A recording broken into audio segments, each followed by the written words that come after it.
नहीं है। And then Okay. Second श्लोक में ये बोला गया था, ये जो महाराज राजर्षि जो खट्टांग थे ना, खट्टांग थे, उन्होंने एक मुहूर्त पहले ही उनको पता चला था कि उनको जीवन जिंदगी का जब एक वरदान उन्होंने मांगा था, यही पूछा था कि मेरे कितना मरते हुए मुझे कितना टाइम बाकी है। तो उनको बताया गया था कि आपके एक मुहूर्त बाकी है, वो एक क्षण का बाकी है। तब एक क्षण का ही उन्होंने यूटिलाइज किया, उन्होंने सारे अटैचमेंट तोड़ दिया मटेरियल वर्ल्ड के साथ and totally surrender to god. Okay, बहुत अच्छा बताया और माता तो जी आपने। Third Hare fourth Krishna. श्लोक में बोला गया कि महाराज परीक्षित का 7 दिन था, एंड वो 7 दिन उन्होंने सुखदेव महाराज से, सुखदेव गोस्वामी से भागवतम सुन के उन्हें स्पिरिचुअल गोल को फुलफिलमेंट किया था। ओके ओके, धन्यवाद माता जी। और कोई आप में से कोई और एक शेयर करना चाहेंगे? कोई कोई आपको जो स्ट्राइकिंग पॉइंट्स लगे हो, जो आपको याद हो, वो शेयर कर सकते हैं। ये अपने जीवन की अपनी आकांक्षाओं को परिवर्तित करना होता है, और ये किसी भी स्टेज से शुरू कर सकते हैं। अगर इसको हम ब्रह्मचर्य से प्रारंभ करें तो ज्यादा अच्छा होता है। ब्रह्मचर्य, गृहस्थ, फिर उसके बाद वानप्रस्थ और संन्यास में ज्यादा आदमी धीरे धीरे एकदम परिपक्व हो जाता है। ओके, बहुत बहुत धन्यवाद। ओके, तो हम लोग स्टार्ट करते हैं आज का अपना चैप्टर का श्लोक संख्या 15 से 16 16 से ना जी। 16 से।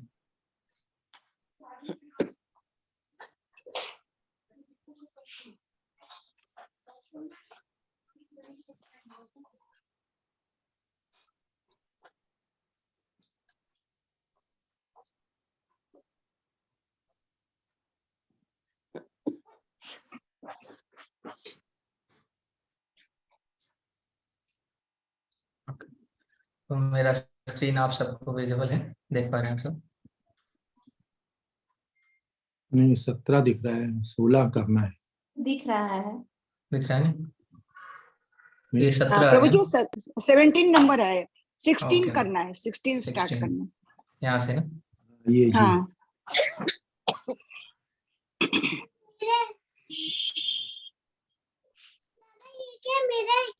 ले जाओ जाओ।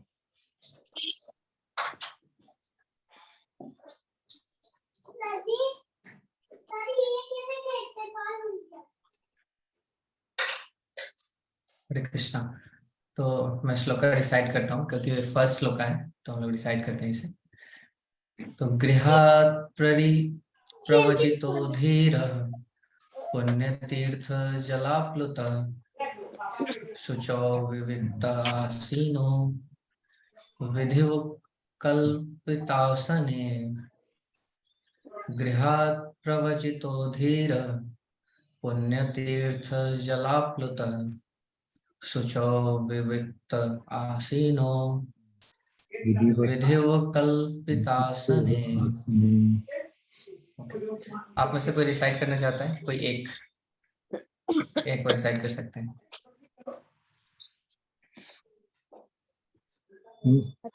हरे कृष्णा जी। यस माता जी, आप डिसाइड कर सकते हैं। गृहात् प्रवजितो धीरा पुण्य तीर्थ जलाप्लुत शुचो विविक्त आसीनो विधिवत कल्पितासने। थैंक यू माता। ओके, तो इसका अनुवाद देखते हैं। तो अनुवाद में बताया जा रहा है कि मनुष्य को घर छोड़ करके आत्म संयम का अभ्यास करना चाहिए। उसे तीर्थ स्थानों में नियमित रूप से स्नान करना चाहिए और ठीक से शुद्ध होकर एकांत स्थान में आसन जमाना चाहिए। ओके, तो आगे चलने से पहले हम लोग मंगलाचरण करते हैं। ओम अज्ञानतिमिरान्धस्य ज्ञानाञ्जनशलाकया चक्षुरुन्मीलितं येन तस्मै श्री गुरुवे नमः। जय श्री कृष्ण चैतन्य प्रभु नित्यानंद श्री अद्वैत गदाधर शिवासादि गौर भक्त वृंद। हरे कृष्ण कृष्ण कृष्ण हरे हरे, हरे राम राम राम हरे हरे। नमो विष्णुपादाय कृष्णपृष्ठाय भूतले श्रीमते भक्ति वेदांत स्वामी निति नामिने नमस्ते सारस्वती देवे गौरवाणी प्रचारिणे निर्विशेष शून्यवादी पाश्चात्य देश तारिणे। हरे कृष्ण। तो हम आज शॉर्ट में मंगलाचरण करेंगे क्योंकि ऑलरेडी 7:30 होने जा रहा है। ओके, क्षमा चाहता हूँ आप सबसे। ओके, तो आगे हम लोग तात्पर्य देखते हैं। तो तात्पर्य में बताया जा रहा है कि श्रेष्ठतर अगले जीवन की तैयारी के लिए मनुष्य को तथाकथित घर छोड़ देना चाहिए। वर्णाश्रम धर्म या सनातन धर्म की पद्धति कहती है कि 50 वर्ष की आयु पार कर लेने के बाद जितनी जल्दी हो सके पारिवारिक भार से वैराग्य ले लेना चाहिए। आधुनिक सभ्यता पारिवारिक सुविधाओं पर आधारित है, जिसे सुख सुविधाओं का सर्वोच्च मानदंड माना जाता है। अतएव हर व्यक्ति सेवानिवृत्ति के बाद ऐसे घर में रहना चाहता है जो सुंदर स्त्रियों तथा बच्चों से अलंकृत हो। वह ऐसे सुविधापूर्ण घर से बाहर जाने की रंचमात्र इच्छा नहीं करता। उच्च सरकारी अफसर तथा मंत्री मृत्यु के समय तक अपने उपहार रूपी पदों पर चिपके रहते हैं और वे इन घरेलू सुविधाओं से बाहर निकलने का स्वप्न में भी विचार नहीं करते। ऐसे व्यामोह से बंधकर भौतिकतावादी व्यक्ति इससे भी अधिक सुखी जीवन की विविध योजनाएं तैयार करते हैं, किंतु क्रूर मृत्यु सहसा बड़े से बड़े योजनाकारों को उसकी इच्छा के विरुद्ध उठा लेती है और इस शरीर को त्याग कर दूसरा शरीर धारण करने के लिए बाध्य कर देती है। इस तरह ऐसे योजनाकार को अपने किए गए पूर्व कर्मों के अनुसार 84 लाख जीव योनियों में से कोई एक शरीर ग्रहण करने के लिए बाध्य किया जाता है। जो लोग पारिवारिक सुविधाओं के प्रति अधिक आसक्त होते हैं उन्हें अगले जीवन में इस पाप में लंबी आयु में किए गए पाप कर्मों के कारण निम्न योनि प्रदान की जाती है। इस तरह मानव जीवन की सारी शक्ति नष्ट हो जाती है। मनुष्य जीवन को इस तरह बर्बाद होने और काल्पनिक वस्तुओं में लिप्त रहने से बचाने के लिए मनुष्य को यदि पहले नहीं तो कम से कम 50 वर्ष की आयु में सावधान हो जाना चाहिए। सिद्धांत यह है कि मनुष्य इसे मान ले कि मृत्यु के खतरे की घंटी 50 वर्ष की आयु पूरी करने के पहले ही बच जाती है। अतएव हर हालत में उसे श्रेष्ठतर भावी जीवन के लिए तैयारी करनी चाहिए। सनातन धर्म संस्था की पद्धति ऐसी बनाई गई है कि इसका पालन करने वाला अगले जीवन के विनष्ट होने की किसी प्रकार की संभावना के बिना श्रेष्ठतर अगले जीवन के लिए प्रशिक्षित हो जाए। संसार भर में पवित्र स्थल, तीर्थ स्थल उन सेवानिवृत्त व्यक्तियों के आवास के लिए है जो श्रेष्ठतर अगले जीवन की तैयारी करने में लगे रहते हैं। इसलिए बुद्धिमान मनुष्य को जीवन के अंत में 50 वर्ष की आयु के पश्चात जीवन में बंधन स्वरूप पारिवारिक आसक्ति से मुक्त होने के लिए आध्यात्मिक कायाकल्प का जीवन बिताने के उद्देश्य से तीर्थों में जाना चाहिए। मनुष्यों को भौतिक आसक्ति से छुटकारा पाने के लिए गृहत्याग करने की संस्तुति की जाती है, क्योंकि वे व्यक्ति मृत्यु तक पारिवारिक जीवन से चिपका रहता है। वह भौतिक आसक्ति को त्याग नहीं सकता और जब तक वह भौतिक आसक्ति को नहीं छोड़ता तब तक वह आध्यात्मिक स्वतंत्रता को नहीं समझ पाता। लेकिन उसे गृह त्याग करके या तीर्थ स्थान में वैध या अवैध रूप से दूसरा घर बनाकर आत्मसंतुष्ट नहीं हो जाना चाहिए। ऐसे अनेक लोग हैं जो घर छोड़कर ऐसे तीर्थ स्थानों में जाते हैं किंतु विपरीत लिंगी कुसंगति में पड़कर पुनः गृहस्थ बन जाते हैं। माया की मोहनी शक्ति इतनी प्रबल है कि जीवन की प्रत्येक अवस्था में, यहाँ तक कि अपने सुखी घर का त्याग करने के बाद भी मनुष्य ऐसे मोह में पड़ सकता है। अतएव यह अनिवार्य है कि मनुष्य ब्रह्मचर्य द्वारा यौन लिप्सा से रहित होकर आत्म संयम का अभ्यास करे। जो व्यक्ति जीवन सुधारना चाहता है उसके लिए यौन लिप्सा आत्मघात है या उससे भी बढ़कर है। अतएव पारिवारिक जीवन से पृथक रहने का अर्थ है समस्त इंद्रिय इच्छाओं पर और विशेष रूप से यौन इच्छा पर संयम रखना।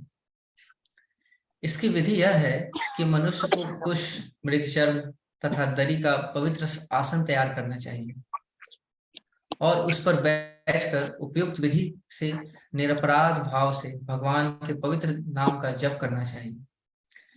यह समूची विधि मन को भौतिक कार्यों से खींचकर भगवान के चरण कमलों में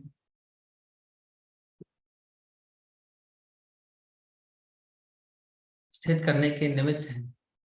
यह सरल विधि है ही सर्वोच्च आध्यात्मिक सफलता दिलाने में सहायक होगी। हरे कृष्णा। तो हमारा ये पहला वर्ष था।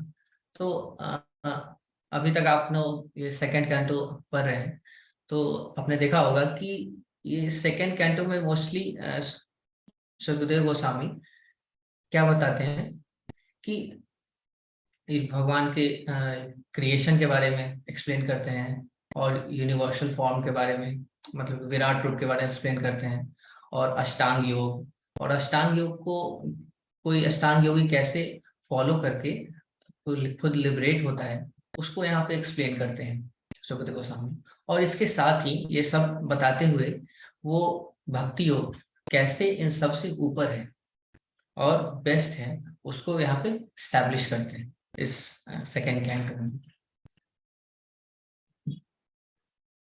तो हम लोग यहाँ पे देख रहे हैं कि शुरुआत के जो 3 चैप्टर्स है ना, उसमें बेसिकली ऐसे यही बताया गया कि कोई अष्टांग योगी कैसे इस अष्टांग योग को फॉलो करता है और क्या क्या वो प्रैक्टिसेस अपने लाइफ में फॉलो करता है और क्या कैसे उसे करना चाहिए, ये बता रहे हैं यहाँ पे। तो कई लोगों को लग सकता है कि अच्छा ये भागवतम में अष्टांग योग ये सब कहाँ से आ गया, लेकिन यहाँ पे ये क्यों बताया जा रहा है, क्योंकि एक ट्रांजिशन फेज होता है। क्योंकि अगर डायरेक्ट आप किसी को बताएंगे ना तो पूछ सकता है, ये क्वेश्चन कर सकता है कि यस ये बात क्यों सही नहीं है, हम ये क्यों फॉलो कर रहे हैं। तो अगर आप किसी को पहले शुरुआत से बताते चले कि ये बात क्या है, ये बात क्या है, इसके पॉजिटिव इसके नेगेटिव्स, अगर आप किसी को अच्छे से एक्सप्लेन कर दें और फिर एस्टेब्लिश करें कि यस इन दोनों से ऊपर बेस्ट क्या है बात, तो किसी को वो बात फॉलो करने में मुश्किल नहीं होगी, वो उसे एकदम फर्म फेथ के साथ, पूरी दृढ़ता के साथ वो फॉलो कर पाएगा और उस पर अपने जीवन के अंत तक टिका रहेगा, उसे छोड़ेगा नहीं। तो यहाँ पे बताया जा रहा है। तो यहाँ हमने देखते हैं, तो शुरुआत में यहाँ पे इस श्लोक में क्या बताया गया कि जनरली ये देखा जाता है कि लोग अपने पारिवारिक जीवन से इतने आसक्त हो जाते हैं कि वो भगवान को भूल जाते हैं। वो ये भूल जाते हैं कि जीवन का रियल गोल क्या है, लक्ष्य क्या है, ये भूल जाते हैं।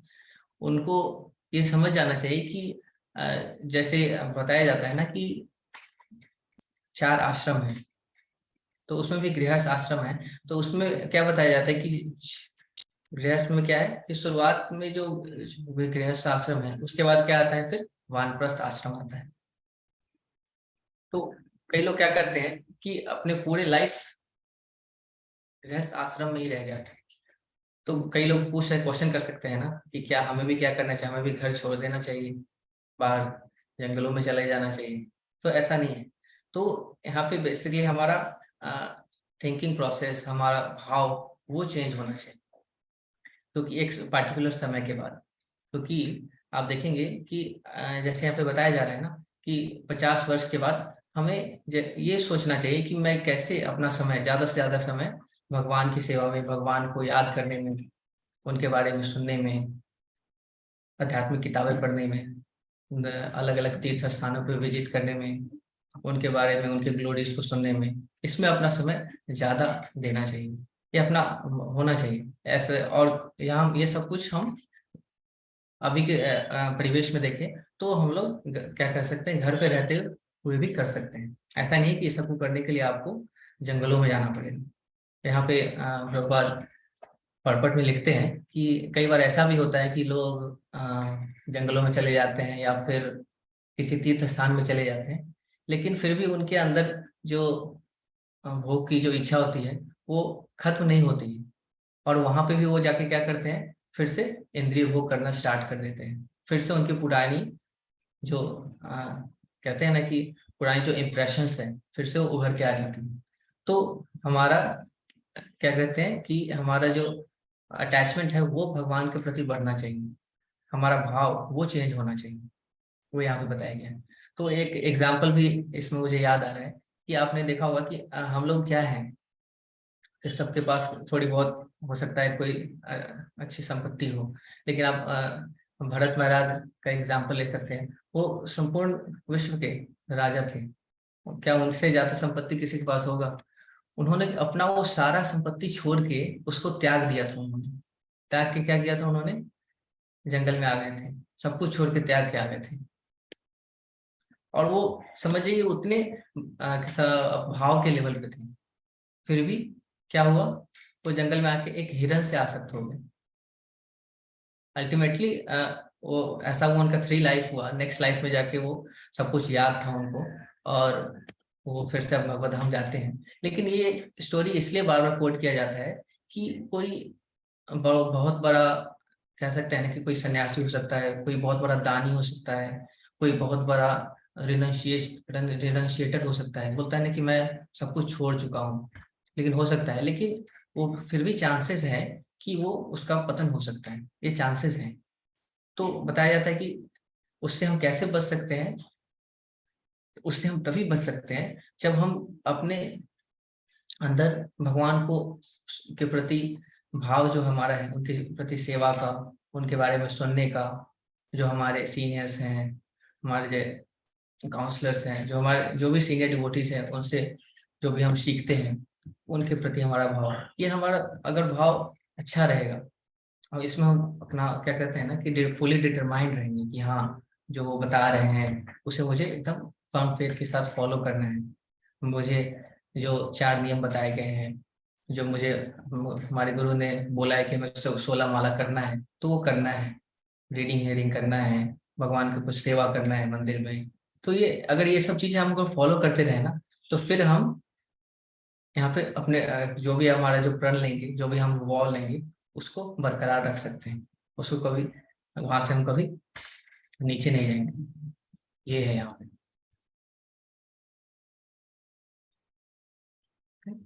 और वो आगे चलते हैं तो नेक्स्ट श्लोक में क्या बताया जा रहा है कि मनुष्य उपयुक्त विधि से आसन जमा कर मन को 3 दिव्य अक्षरों अ उ म का स्मरण कराए और श्वास विधि को नियमित करके मन को वश में करे, जिससे वह दिव्य बीज को नहीं भूले। ओके, तो ये तात्पर्य यहाँ पे आप में से कोई पढ़ना चाहेगा? हैंड रेज कर सकते। यस माता जी पढ़िए आप। अभ्यासेन मनसा शुद्धम त्रिविध ब्रह्म अक्षरम परम मनः यच्छेत जितः श्वास ब्रह्म बीजम अविशरण।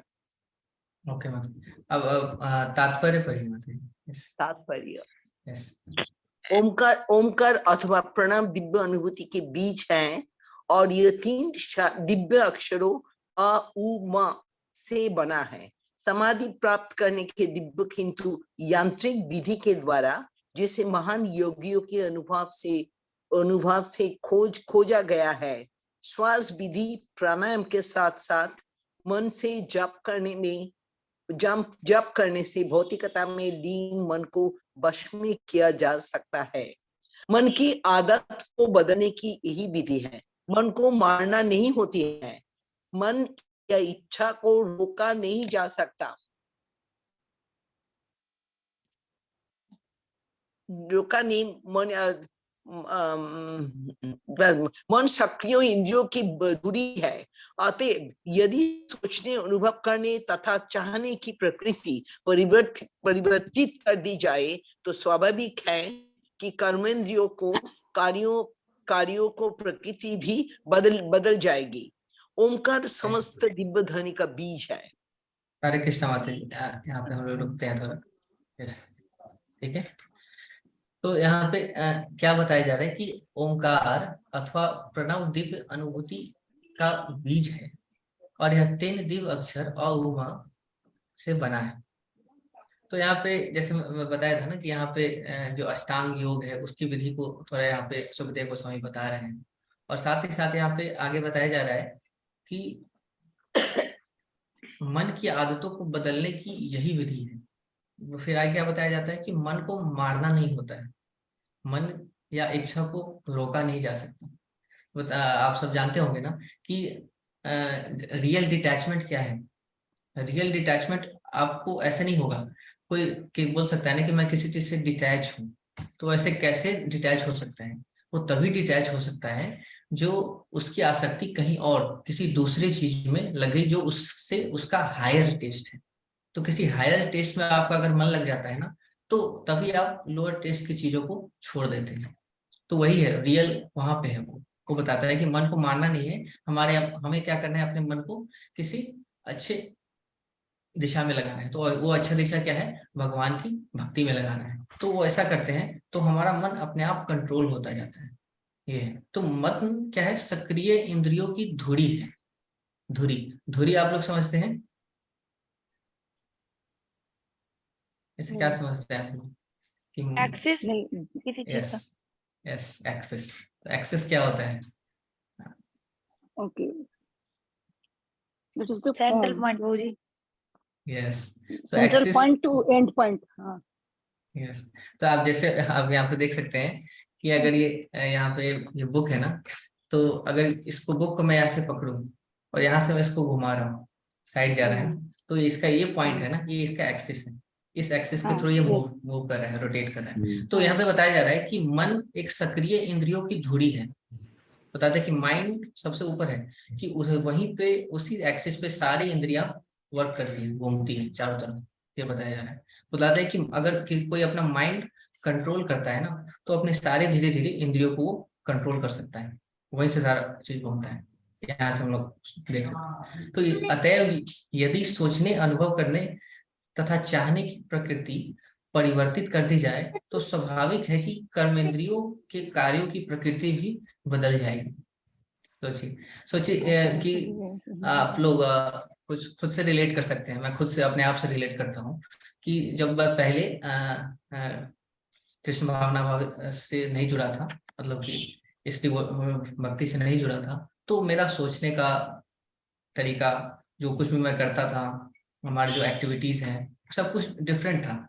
लेकिन जैसे ही मैं भक्ति से जुड़ा, उसके बाद सब कुछ चेंज हो गया, ड्रास्टिक चेंज आया।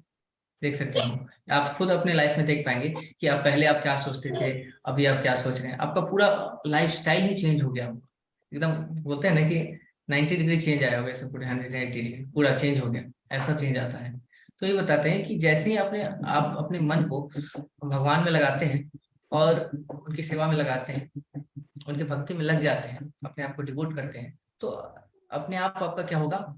धीरे धीरे मन कंट्रोल होगा, उसके साथ ही आपकी सारी इंद्रियां कंट्रोल होंगी, और आपके कर्मेंद्रियां जो जैसे कार्य करती हैं उनकी प्रकृति भी बदल जाएगी। यहाँ से हम देख सकते हैं। फिर आगे बताते हैं यहाँ पे कि ओंकार समस्त दिव्य ध्वनि का बीज है और एकमात्र दिव्य ध्वनि ही मन तथा इंद्रियों में वांछित परिवर्तन ला सकती है। यहाँ तक कि मानसिक रूप से असंतुलित व्यक्ति भी दिव्य ध्वनि के उपचार से निरोग बनाया जा सकता है।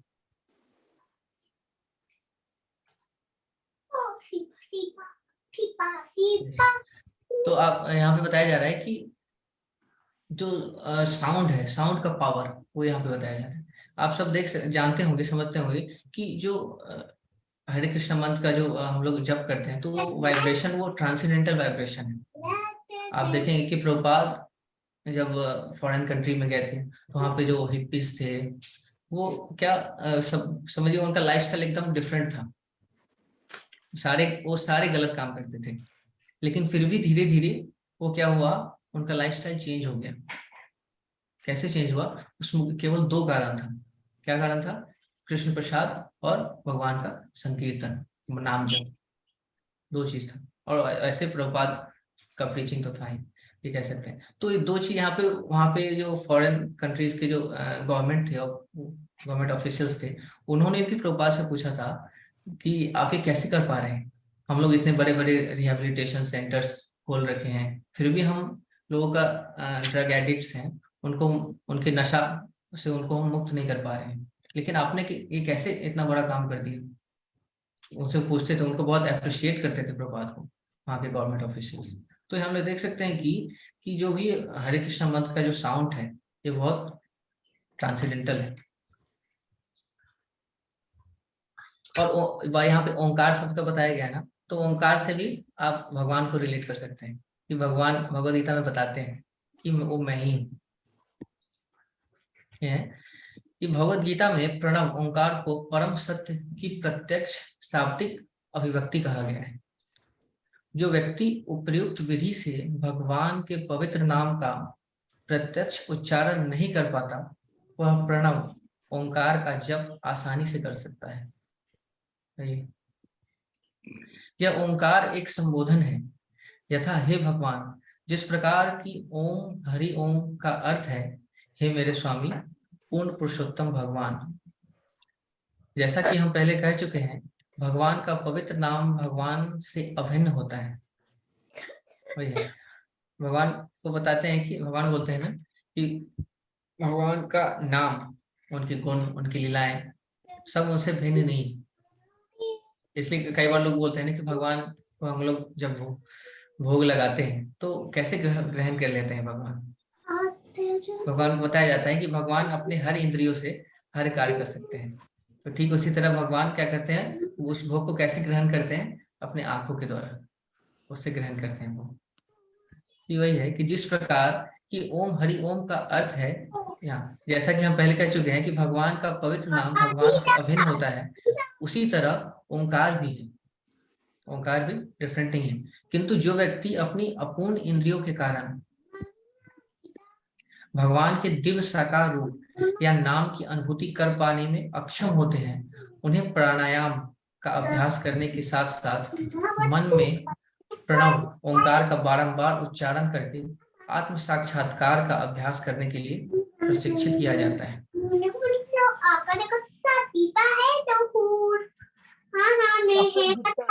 हरे कृष्णा प्रभु जी, प्लीज माइक कर दीजिए सभी के बंद। ओके ओके, मैं म्यूट कर देता हूँ इस।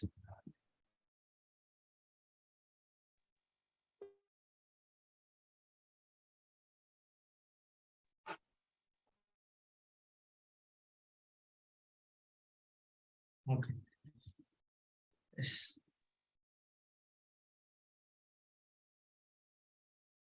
हरे कृष्ण। यस, तो हम लोग क्या देख रहे थे कि यहाँ पे ये बताया जा रहा है कि भगवान का नाम, जो भी हम ओंकार के बारे में हमें बताया जा रहा है कि वो भी भगवान से भिन्न नहीं है।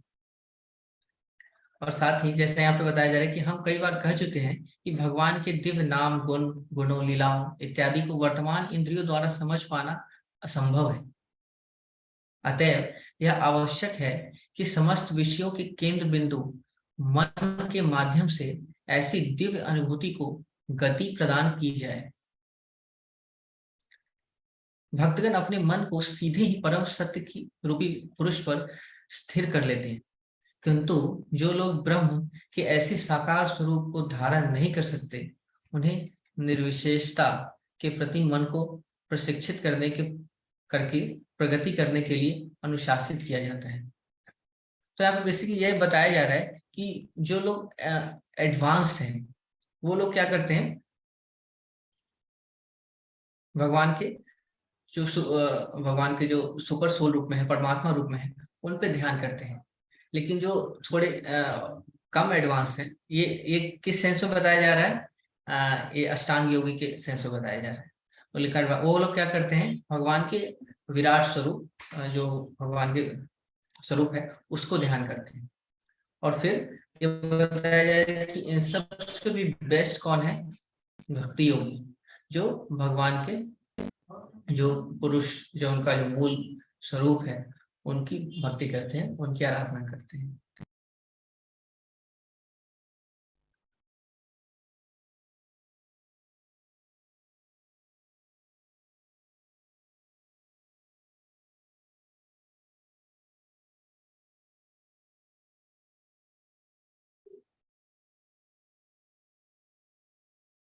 हरे कृष्ण। तो हम लोग आगे चलते हैं नेक्स्ट श्लोक पे अपने। तो हमें बताते हैं, क्या बताया जा रहा है कि धीरे धीरे जब मन उत्तरोत्तर आध्यात्मिक हो जाए तो उसे इंद्रिय कार्यों से खींच लिया जाए, विलग कर लिया जाए। इससे इंद्रियां बुद्धि द्वारा वशीभूत हो जाएंगी। इससे भौतिक कार्यकलापों में लीन मन भी भगवान की सेवा में प्रवृत्त किया जा सकता है और पूर्ण दिव्य भाव में स्थिर हो सकता है। तो बेसिकली यहाँ पे ये बताया जा रहा है कि ये स्टेप बाय स्टेप प्रोसेस बता रहे हैं। वही बताएं कि अष्टांग योगी का प्रोसेस बताया जा रहा है यहाँ पे। सुखदेव गोस्वामी से बता रहे हैं, क्या बता रहे हैं कि ये सब प्रोसेस है, ये धीरे धीरे अगर कोई फॉलो करते रहेगा ना तो क्या होगा, उसका धीरे धीरे मन उसका थोड़ा आध्यात्मिक हो जाएगा, भगवान के प्रति उसकी रुचि बढ़ेगी। और फिर क्या होगा, इसे वो क्या कर पाएगा, अपने इंद्रियों को अलग कार्यों से उसे क्या कर पाएगा, खींच के भगवान के प्रति लगा पाएगा। और वही है कि जो भौतिक कार्यकलापों में जो कोई भी लीन हो जाता है, वहां से वो अपने आप को हटा के वो भगवान की सेवा में लगा पाएगा। तो ये स्टेप बाय स्टेप प्रोसेस बताया जा रहा है। तो आगे यहाँ पे तात्पर्य में देखते हैं क्या बताया गया है। तो आप में से कोई पढ़ना चाहेगा, हैंड रेज कर सकते हैं।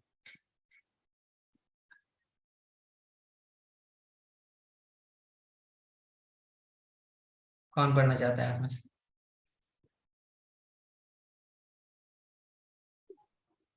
मैं पढ़ती हूँ प्रभु जी, आवाज यस आ रही है माता जी, मेरी?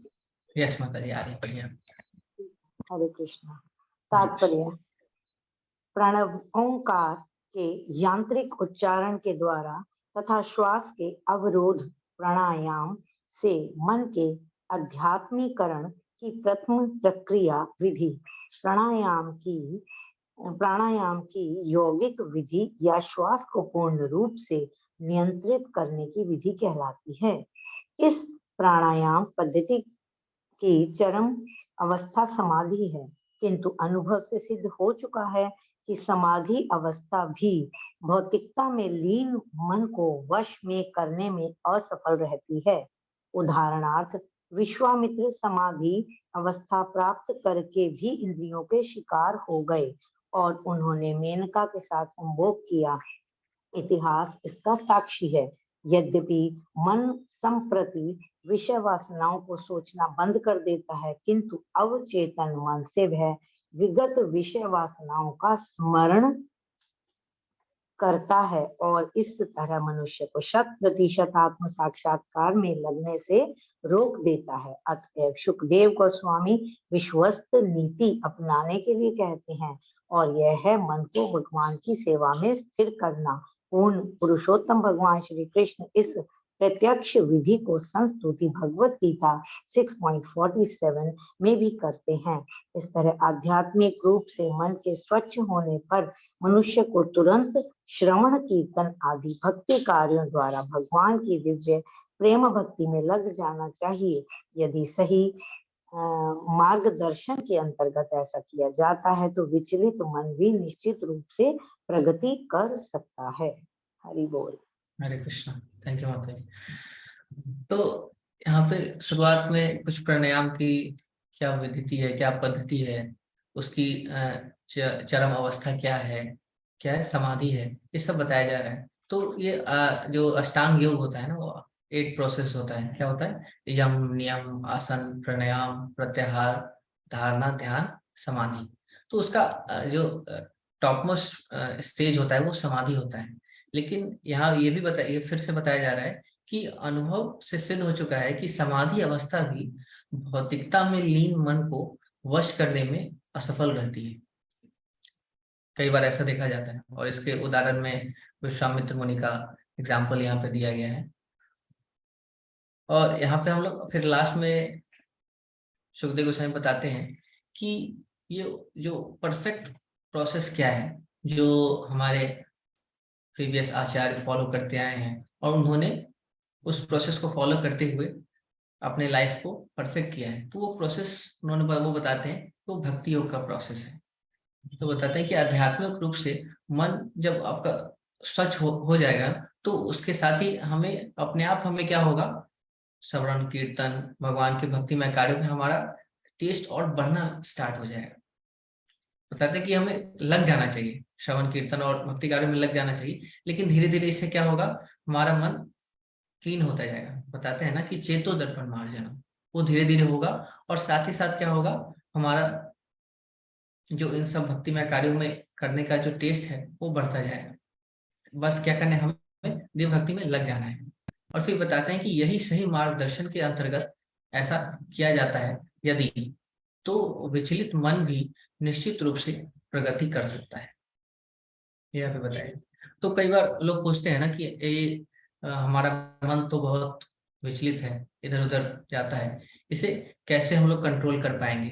तो इसको कंट्रोल करने के लिए मुझे एक याद आ रहा है, एक पॉइंट मुझे याद आ रहा है, मैं सुना था, तो मैं आप सबको शेयर करना चाहूंगा। तो सही है कि हम लोग भक्ति प्रोसेस से ये सब कंट्रोल होगा। तो आप किसी को बता सकते हैं कि साइंटिफिक प्रोसेस है, ये साइंटिफिक है ये सब में। तो ये क्वेश्चन एक बार अर्जुन पूछते हैं भगवान श्री कृष्ण से भगवत गीता में।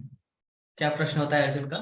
तो पूछते हैं अर्जुन कि चंचलम हि मना कृष्ण प्रमाथि बलवत् दृढ़ तस्याहम निग्रहम मन्ये वायोरिव दुष्करम। अर्जुन क्या बोलते हैं कि हे श्री कृष्ण, मेरा मन बहुत चंचल है, प्रमाथि है, ये बहुत दृढ़ है, इसको कंट्रोल मैं नहीं कर पाता हूँ। मैं हवा को तो कंट्रोल में कर सकता हूँ, लेकिन अब मैं अपने मन को कंट्रोल में नहीं कर पा रहा, मेरा ऐसा मन है। तो इसके आंसर देते हैं भगवान ठीक इसके नेक्स्ट श्लोक में।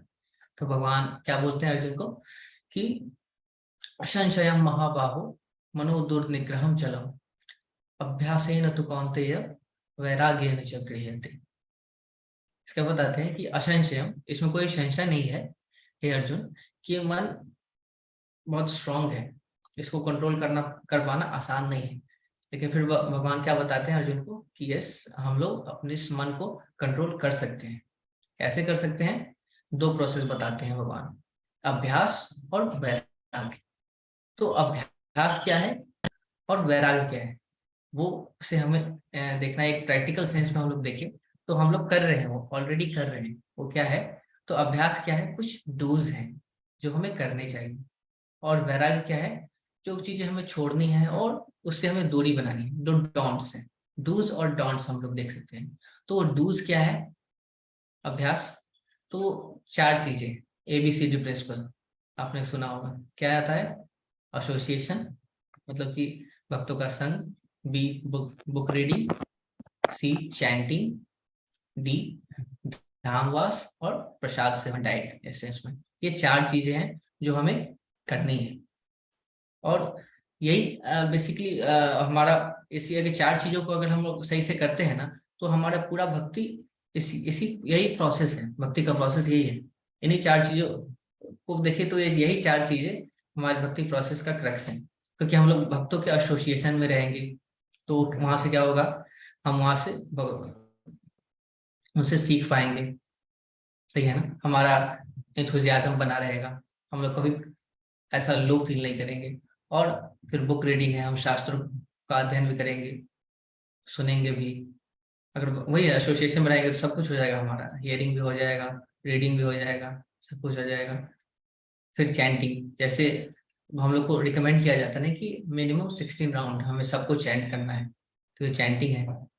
दीक्षा के समय हम लोग वॉ लेते हैं गुरु के समक्ष, यस मैं अब क्या करूँगा, अपने पूरे जीवन डेली 16 माला का जप करूँगा, इसको कभी छोड़ूंगा नहीं, ये होता है। और धामवास, हम लोग रेगुलरली टाइम पे क्या करते हैं, विजिट करते हैं।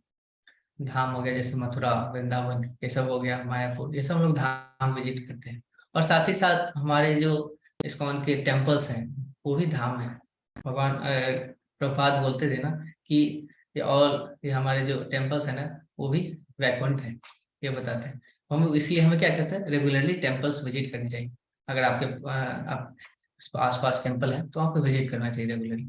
ये हो गया। और फिर चौथा, जैसे हम लोग प्रसाद लेते ही हैं, ये सब हो गया। और फिर 4 डॉन्ट्स क्या है, जो 4 चीजें जो हमें नहीं करनी है, वो भी जब आप लोग जानते हो कि वो 4 क्या है, एंस है। क्या है?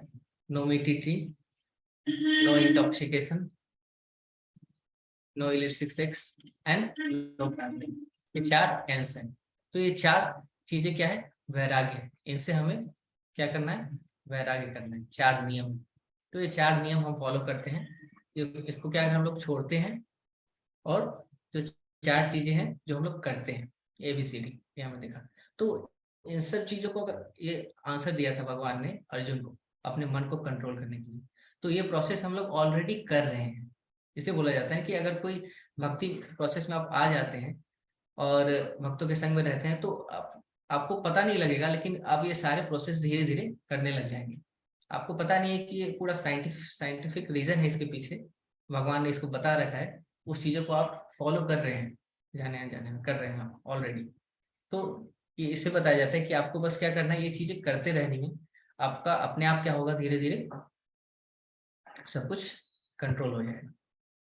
ओके,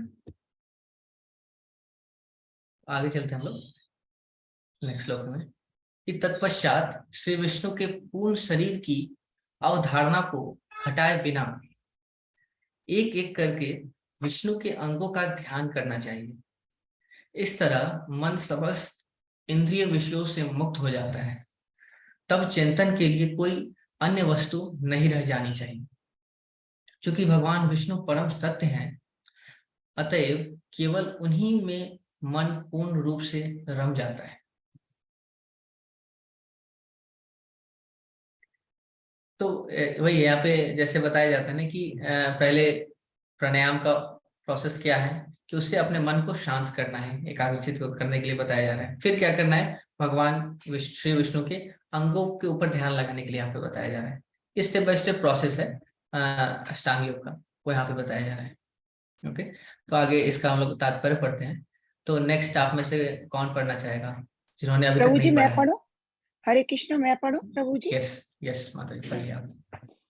विष्णु की बहिरंगा शक्ति से मोहित होकर मूर्ख लोग ये नहीं जान पाते कि सुख की लगातार खोज का चरम लक्ष्य भगवान विष्णु का संदिग्ध प्राप्त करना है। विष्णु तत्व भगवान के विभिन्न दिव्य स्वरूपों का असीम विस्तार है। ये विष्णु तत्व का परम या आदि स्वरूप गोविंद अथवा कृष्ण है, जो समस्त कारणों का कारण है। अतः विष्णु का चिंतन या विष्णु के दिव्य रूप का विशेष, प्रभु जी आगे स्क्रॉल कर, ओके, विशेष रूप से कृष्ण का ध्यान करना या ध्यान की चरण सीमा है। ये ध्यान भगवान के चरण कमल से शुरू किया जा सकता है, लेकिन मनुष्य को भगवान के पूर्ण स्वरूप को नहीं भूलना चाहिए। इस तरह उसे एक एक करके उसके दिव्य शरीर के सभी अंगों के चिंतन का अभ्यास करना चाहिए। इस श्लोक में ये निश्चित रूप से आश्वस्त किया गया है और परम ब्रह्म निर्विशेष नहीं है। ये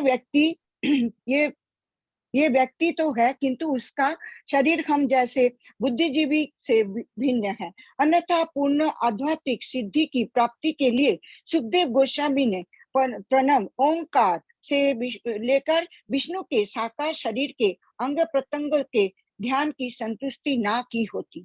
भारत के भव्य मंदिरों में श्री विष्णु विग्रह की पूजा मूर्ति पूजा नहीं है, जैसा कि कुछ अल्पज्ञ लोग गलत अर्थ निकालते हैं, बल्कि वह मंदिर श्री विष्णु के दिव्य अंगों पर ध्यान लगाने के आध्यात्मिक केंद्र है। श्री विष्णु के मंदिर में भगवान की श्री विष्णु के मंदिर में श्री विष्णु के विग्रह की पूजा मूर्ति पूजा नहीं है, जैसा कि कुछ अल्पज्ञ लोग गलत अर्थ निकालते हैं, बल्कि ये मंदिर श्री विष्णु के दिव्य अंग पर ध्यान लगाने के आध्यात्मिक केंद्र है। श्री विष्णु के मंदिरों में भगवान की अचिंत शक्ति के कारण भगवान का पूजनीय विग्रह भगवान से अभिन्न है। जैसा श्री सुखदेव गोस्वामी ने, जो एक महान अधिकारी है, अनुशंसा की है कि जो व्यक्ति एक स्थान पर बैठकर प्रणव ओंकार का या विष्णु के अंग का ध्यान नहीं कर सकते, उनके लिए मंदिर में विष्णु के दिव्य अंगों का शास्त्र रीति के अनुसार ध्यान करना ध्यान का एक सुलभ अवसर है। जन सामान्यों को आ ओ मा इन तीनों अक्षरों के दिव्य मेल से बने ओंकार की अपेक्षा प्रभु जी ओंकार की यस, यहाँ से एक हाँ, ओके ओके। ओंकार की अपेक्षा मंदिर में विष्णु के रूप का ध्यान करने से अधिक लाभ प्राप्त हो सकता है। यद्यपि ओंकार तथा विष्णु के रूपों में कोई अंतर नहीं है, किंतु जो लोग परम सत्य के विज्ञान से अवगत नहीं होते, वे विष्णु के रूपों तथा ओंकार के अंतर बताकर मतभेद उत्पन्न करने में प्रयास करते हैं। यहाँ एक संकेत दिया गया है कि विष्णु रूप ही ध्यान का चरम लक्ष्य है। अतएव निर्विशेष ओंकार की अपेक्षा विष्णु के रूपों पर, प्रभु जी, यस,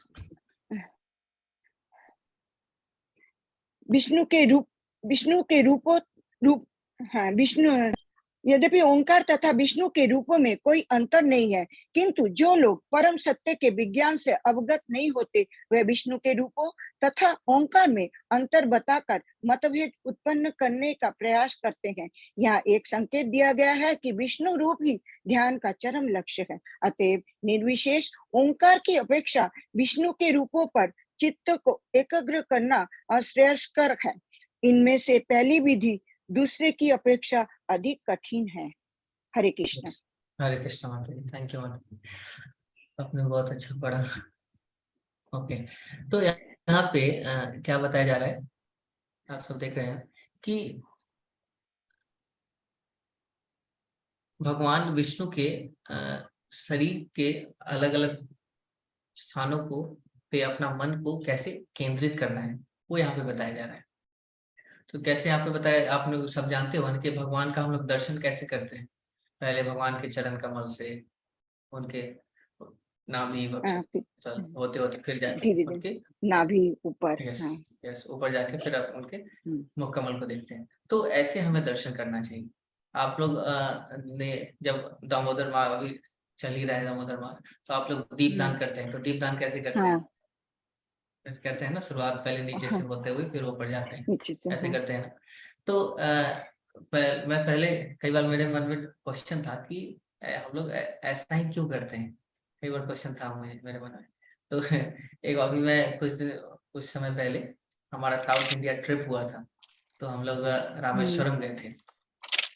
महाराज का कैंप था ना, महाराज की यात्रा थी, तो हम लोग रामेश्वरम गए थे। वहाँ पे बहुत सारे मंदिर हमने साउथ इंडिया में विजिट किया। सामने हम लोग रंगनाथ मंदिर में भी गए थे। तो हम लोगों ने ज्यादातर देखा वहाँ पे कि साउथ के मंदिर में आप देखेंगे कि क्या होता है कि उस मंदिर के बाहर तो लाइटें होती है, सारे इलेक्ट्रिक बल्ब लाइट होती है, लेकिन मंदिर के अंदर जो उनका गर्भगृह होता है, जहाँ पे भगवान की शिव विग्रह होती है, वहाँ पे कोई लाइट नहीं होता। वहाँ पे स्पेशली रंगनाथ मंदिर में, यस रंगनाथ मंदिर, और वहाँ पे अंदर में आप देखेंगे कोई लाइट नहीं होता। तो आप देख सकते हैं कि शुरुआत से जब भगवान का आरती होती है ना, तो शुरुआत में जब क्या करते हो, डायरेक्ट चरण पे पहले आरती दिखाते हैं, फिर वहां से होते हुए ऊपर जाएंगे, फिर ऐसे क्या होगा, हमारा दर्शन भी वैसे होते हुए जाता है। तो मुझे बहुत अच्छा लगा कि ये भी एक रीजन है, वन ऑफ द रीजन है, ऐसे हम लोग दर्शन करते जाएंगे, दिखाते हैं नीचे से, तो हमारा दर्शन होते जाएगा। और देखिए यहाँ पे फिर ये तो दर्शन करना और भगवान के अंगों पर ध्यान लगाने का बात चल रहा है। और फिर आगे यहाँ पे बताया गया है कि जो लोग ओंकार जो ध्वनि है उस पे अपना ध्यान केंद्रित नहीं कर पा रहे हैं, तो उनको यहाँ पे बताया जा रहा है कि वो क्या कर सकते हैं, भगवान के जो विग्रह हैं उनकी पूजा अर्चना कर सकते हैं। और फिर आगे यहाँ पे प्रभुपाद ये भी बताते हैं कि जो भी भगवान के शिव विग्रह है वो डिफरेंट नहीं है भगवान से। कई लोग बोलते हैं कि ये मूर्ति पूजा गलत है, मायावादी ऐसे बोलते हैं ना, लेकिन वो ये सही नहीं है। यहाँ पे बताते हैं कि जो भगवान और उनके जो भी विग्रह है उनमें डिफरेंस नहीं है। अभी देखिए हमारे राधा दामोदर मंदिर में भी कल रात डीटीज आ गए हैं, आप सबको पता होगा। यस यस, कल रात को करीब 1 बजे रात में डीटीज वहां पे आए, तो उसका मंदिर में प्राण प्रतिष्ठा होगा।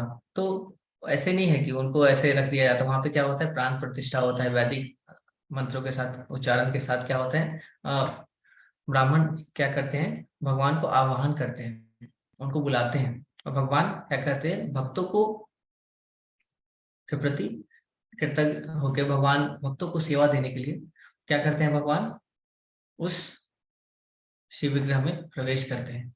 ओनली क्यों? भगवान अपने भक्तों को सेवा का मौका देने के लिए भगवान आते हैं।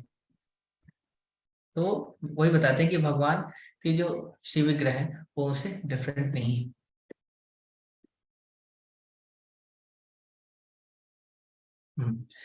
और यहाँ लास्ट में एक बताया जा रहा है कि अतएव निर्विशेष ओंकार की अपेक्षा विष्णु के रूपों पर चित्त को एकाग्र करना श्रेयस्कर है। इसमें से पहली विधि दूसरे की अपेक्षा अधिक कठिन भी है। सोचिए कि जो दूसरा विधि है ना, भगवान के शिव विग्रहों पे अपना ध्यान केंद्रित करना, ये आसान भी है। सोचिए कोई आपको बोल दे कि हाँ एक बस ओंकार है, उस पर अपना मन को केंद्रित करो, ओंकार का उच्चारण करो, तो वो डिफिकल्ट भी है। इसलिए ये प्रोसेस बताया जाता है कि जो अष्टांग योग की विधि है वो बहुत डिफिकल्ट है। जो हम लोग जो भक्ति योग जो प्रोसेस करते हैं ये सिंपल है, वेरी इजी है, इसको हम लोग करना बहुत आसान है।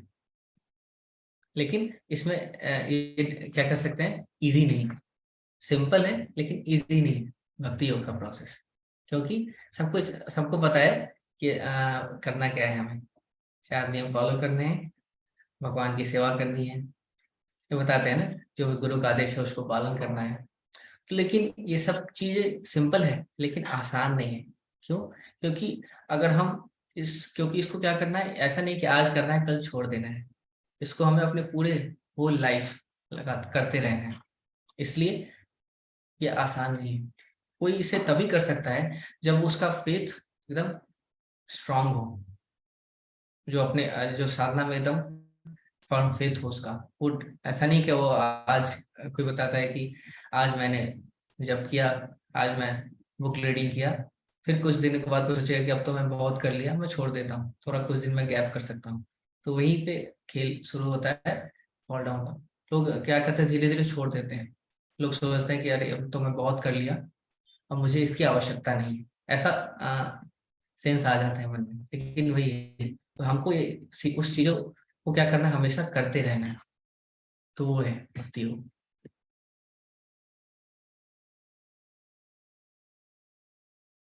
आगे चलते हैं हम लोग।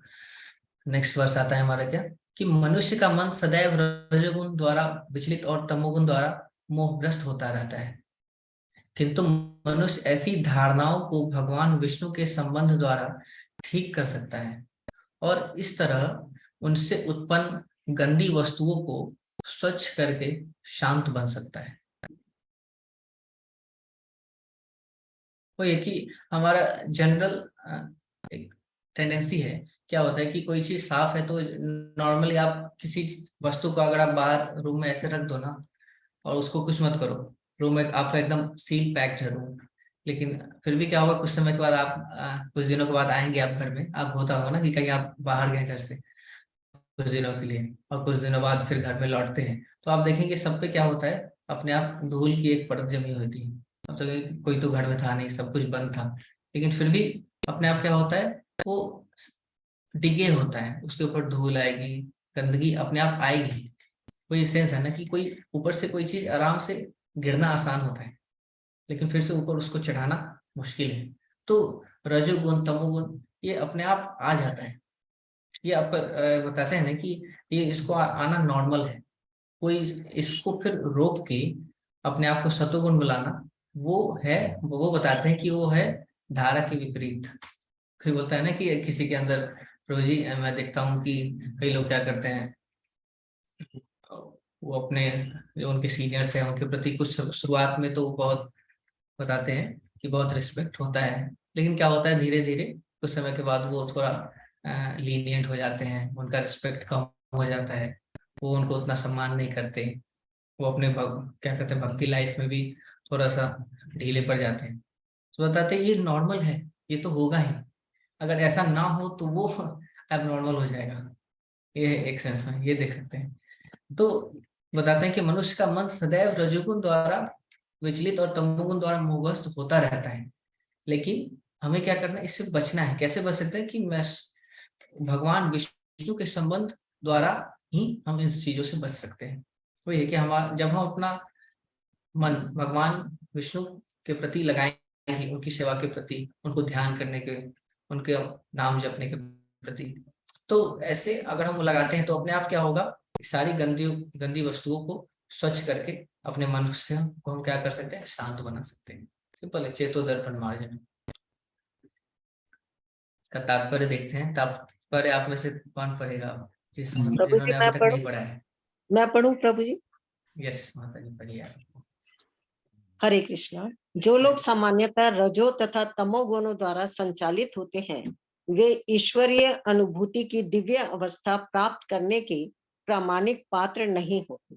सतोगुण द्वारा संचालित व्यक्ति ही परम सत्य के ज्ञान को प्राप्त कर सकते हैं। रजो तथा तमोगुण के प्रभाव कांचन तथा कामिनी के प्रति अत्यधिक लालसा के कारण प्रकट होते हैं, और जो लोग कांचन एवं कामनी के पीछे पड़े रहते हैं, वे अपने मनोवृत्तियों को भगवान विष्णु के शक्तिशाली निराकार स्वरूप का निरंतर स्मरण करके सुधार कर सकते हैं।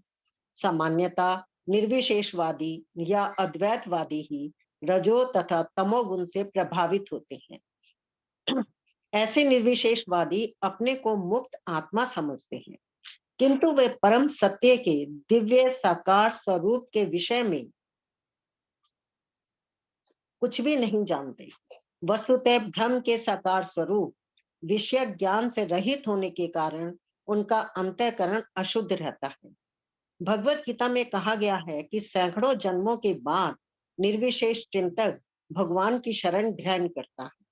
भगवान के साकार स्वरूप का साक्षात्कार करने की योग्यता प्राप्त करने के लिए नवदीक्षित निर्विशेषवादी को भ्रमवाद के दर्शन द्वारा प्रत्येक वस्तु के साथ भगवान के संबंध की अनुभूति करने का अवसर प्रदान किया जाता है। अपनी उच्चतर अवस्था में ब्रह्मवाद किसी भी साधक को परम सत्य की निर्विशेष धारणा बनाने की अनुमति नहीं देता, अपितु यह परम सत्य की धारणा को तथाकथित भौतिक शक्ति के क्षेत्र तक विस्तारित करता है। भौतिक शक्ति द्वारा सृजित सारी वस्तुओं को सेवा भाव द्वारा भ्रम के साथ जोड़ा जा सकता है, जो जीवन शक्ति का अनिवार्य अंग है। भगवान का शुद्ध भक्त अपने इस सेवा भाव से प्रत्येक वस्तु को आध्यात्मिक सत्ता में बदलने की कला से अवगत होता है, और इसी भक्तिमय विधि से ब्रह्मवाद के सिद्धांत को पूर्णतः प्रदान की जा सकती है। हरे कृष्ण प्रभु जी। हरे कृष्ण माता जी, धन्यवाद। तो हम लोग कंक्लूजन में देखें इस तात्पर्य का, तो यहाँ पे क्या बताया जा रहा है कि भौतिक शक्ति द्वारा सृजित सारी वस्तुओं को सेवा भाव द्वारा ब्रह्म के साथ जोड़ा जा सकता है, जो जीवन शक्ति का अनिवार्य अंग है। यहाँ से क्या बताया जा रहा है कि एक बार था ना कि एक कोई प्रभुपाद के शिष्य थे, वो एक बार प्रभुपाद को एक न्यूज़पेपर का एक न्यूज़ दिखा रहे थे। तो उसमें क्या न्यूज़पेपर में क्या छपा था, एक पिक्चर आया था। तो उसमें एक सन्यासी थे जो वो क्या करते थे, वो अपना पिक्चर ऐसे खिंचवाए थे कि मुझसे ये सारे धन पैसा दूर ले जाओ, ऐसे करके उसको छोड़ते हुए ऐसा पिक्चर आया था। और उनके सारे प्रभुपाद के जो शिष्य हैं उनको दिखाएं कि देखिए प्रभुपाद, ये सन्यासी है कोई आए हुए, ये कहते हैं कि मुझे धन की कोई आवश्यकता नहीं है, मुझे धन से दूर रखो, इस टाइप से।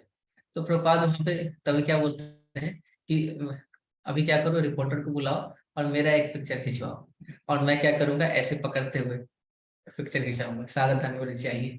बोलते कि मैं सारे धन को क्या करूंगा, भगवान की सेवा में लगाऊंगा। प्रभुपाद ये बोलते हैं। तो ये बताते हैं कि हम जो कुछ भी कर रहे हैं, तो कोई कह सकता है कि यस मैं इससे, ये मेरे लिए गलत है, मैं ये नहीं करूंगा। तो कोई ये सेंस में हम उसको ले सकते हैं कि यस आपको क्या करना है, ये नहीं सोचना है कि ये ज्यादा से ज्यादा चीजें लाऊंगा, उससे मैं क्या करूंगा, खुद एंजॉय करूंगा, ये नहीं सोचना है। आपको बताते हैं प्रभुपाद कि मैं भगवान की सेवा के लिए बेस्ट से बेस्ट चीजें देने के लिए तैयार हूँ। प्रभुपाद बोलते हैं कि मैं वर्ल्ड का सारा पैसा खर्च कर सकता हूँ भगवान की सेवा के लिए। बोलते हैं I can spend all the money of the world, ऐसे करके प्रभुपाद बोलते हैं। तो यही है कि भगवान का शुद्ध भक्त क्या करता है, अपने इस सेवा भाव से प्रत्येक वस्तु को आध्यात्मिक सत्ता में बदलने की कला से अवगत होता है। डिवोटीज को पता होता है कि हर चीजों का उपयोग कैसे भगवान की सेवा में करना है। तो मुझे एक याद आ रहा है, एक अभी मैं तुरंत अभी देखता हूँ, आप लोग विशेषिका प्रभु को जानते हैं? आप सब कितने लोग जानते हैं विशेषिका प्रभु को?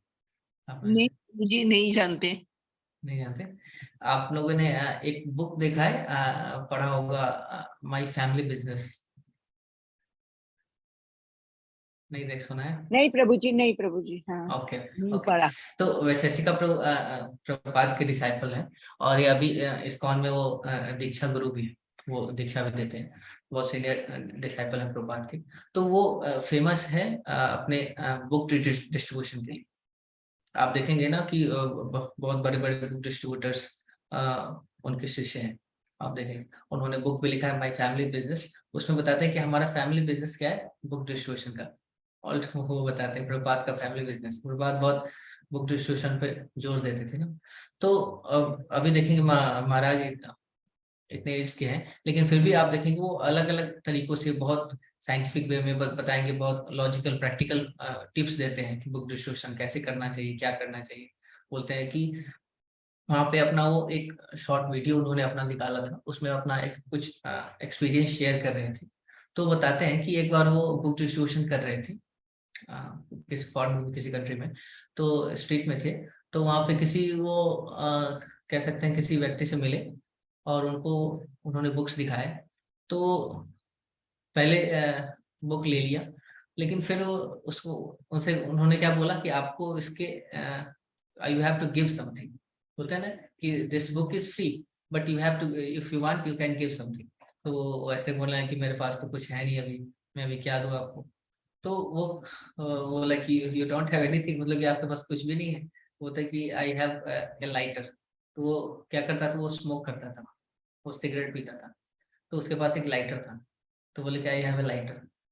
तो बोले कि गिव मी दैट लाइटर। तो महाराज ने उससे उससे क्या किया, वो लाइटर ले ली। तो महाराज बता रहे थे कि जब शुरुआत में जब उन्होंने उसे बुक दिया था उस व्यक्ति को, तो वो उनको महाराज को लग रहा था, वो लगा कि ऐसा वो ज्यादा इंटरेस्टेड नहीं था उस बुक को पढ़ने के लिए। लेकिन जैसे ही जब उसने लाइटर दिया ना, तो राइटर, आप सोचिए अगर कोई स्मोक करता है तो लाइटर उसके लिए कितना इंपॉर्टेंट चीज है। तो वो उसको दिया, तो ऐसे उसका महाराज देखिए उसके बाद वो थोड़ा इंटरेस्टेड हो गया बुक को लेके, उसको पलटा थोड़ा, उसके बारे में महाराज से वो पूछा भी, जानना भी चाहा। तो ये हुआ।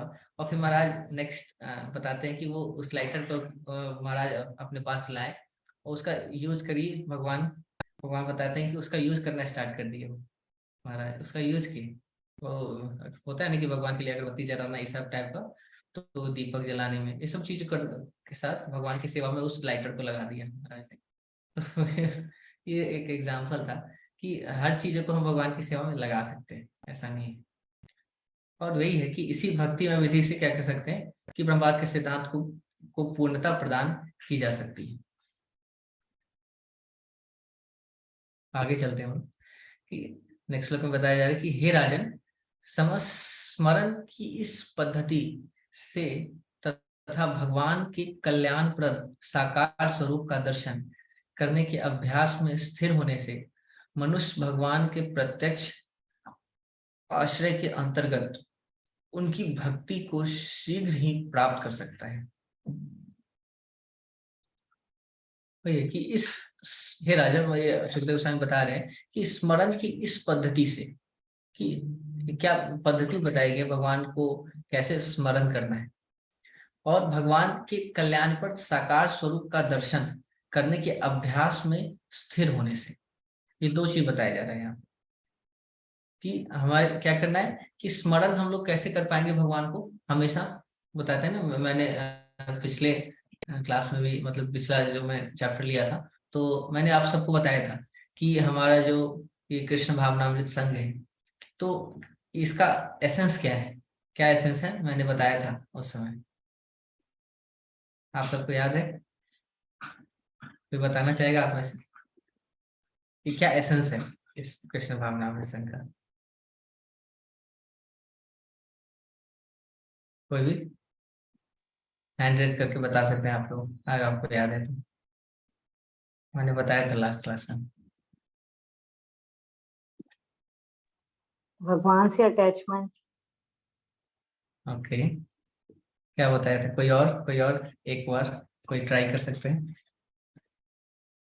जो पिछली क्लास में थे मेरे, लास्ट क्लास। प्रभु जी मैं क्लास में तो नहीं थी, पर मेरे Okay. लगता है कि भगवान से प्रेम और भक्ति भाव यही ज्यादा इम्पोर्टेंस है, उससे मर्सी मिलती है भगवान से, दैट मच है ना।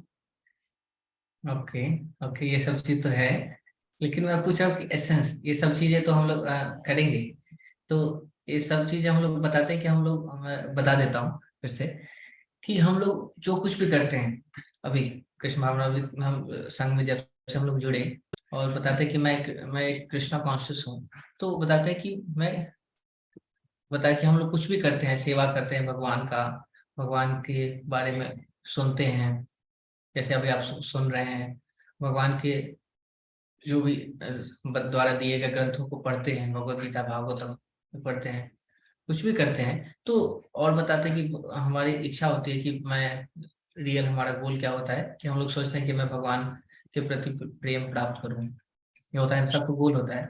तो लेकिन ये सब कुछ होता है, लेकिन ये सब करने का मेन हमारा एसेंस क्या है? तो बताते हैं कि कृष्ण भावनामृत संघ का एसेंस यही है कि always remember Krishna, never forget Krishna, कि सदैव कृष्ण का स्मरण रखना है और कभी कृष्ण को भूलना नहीं, ये एसेंस है। तो हम लोग जो कुछ भी करते हैं ना, सब कुछ जो कृष्ण भावनामृत सारे कर्म कर रहे हैं, वो क्यों करते हैं? क्योंकि हम हमेशा क्या कर पाए, भगवान को याद रख पाए और कभी उनको भूले ना, यही हमारा गोल है। इसके ये सब हम जो सारे चीजें जो करते हैं ना, उससे यही होता है कि हम लोग क्या करते हैं, हमेशा भगवान को याद रख पाते हैं। तो ये बताया गया है कि हे राजन, स्मरण की इस पद्धति से भगवान के कल्याणप्रद साकार स्वरूप का दर्शन करने के अभ्यास में स्थिर होने से मनुष्य भगवान के प्रत्यक्ष आश्रय के अंतर्गत उनकी भक्ति को शीघ्र ही प्राप्त कर सकता है। तो ये कि अगर ये दो चीज हम लोग करते हैं, स्मरण हम लोग बताते हैं कि हम हमेशा भगवान को कैसे स्मरण रख पाएंगे, तभी स्मरण रख पाएंगे जब हम लोग क्या करेंगे, भक्ति में कार्य करेंगे। तो ये उनके बारे में सुनेंगे, किताबों को पढ़ेंगे, भक्तों के संग में आएंगे, भगवान की सेवा करेंगे। तो ये सब चीजें अगर हम लोग हमेशा करते रहेंगे ना, तो अपने आप हम लोग क्या होगा, भगवान हमारे मन में हमारा उनका स्मरण रहेगा, कभी भूलेंगे नहीं उनको। तो और ये एक देखिए, पहला चीज आपका फॉलो हो गया। और दूसरा क्या है, आप भगवान के स्वरूप का दर्शन करेंगे मंदिर में, वही है ना। और उसके साथ ही क्या होगा, आपके दोनों चीजें अपने आप फॉलो होते जाएंगी। तो धीरे अपने आप क्या होगा, आप बताते हैं कि ये दोनों चीजें आप करते रहेंगे, तो अपने आप शीघ्र ही आप क्या कर पाएंगे, आप अपने लक्ष्य को प्राप्त कर पाएंगे। ओके, तो ये तात्पर्य हम लोग पढ़ते हैं। आप में से कौन पढ़ना चाहेगा? मैं पढ़ूं प्रभु जी? यस प्रभु जी, पढ़िए आप। योग में सफलता भक्ति भाव द्वारा ही प्राप्त की जा सकती है। सर्वेश्वरवाद, जो कि सर्वशक्तिमान की सर्वत्र उपस्थिति को अनुभव करने की पद्धति है, एक प्रकार का मन का प्रशिक्षण है, जिससे भक्तिमय मनोभाव के प्रति अभ्यस्त हुआ जाता है। और योगी के लिए इसी भक्तिमयी प्रवृत्ति से ऐसे यौगिक प्रयासों की सफल परिणति संभव होती है। किंतु भक्त के मिश्रण बिना मनुष्य को ऐसा सफल पद प्राप्त नहीं होता।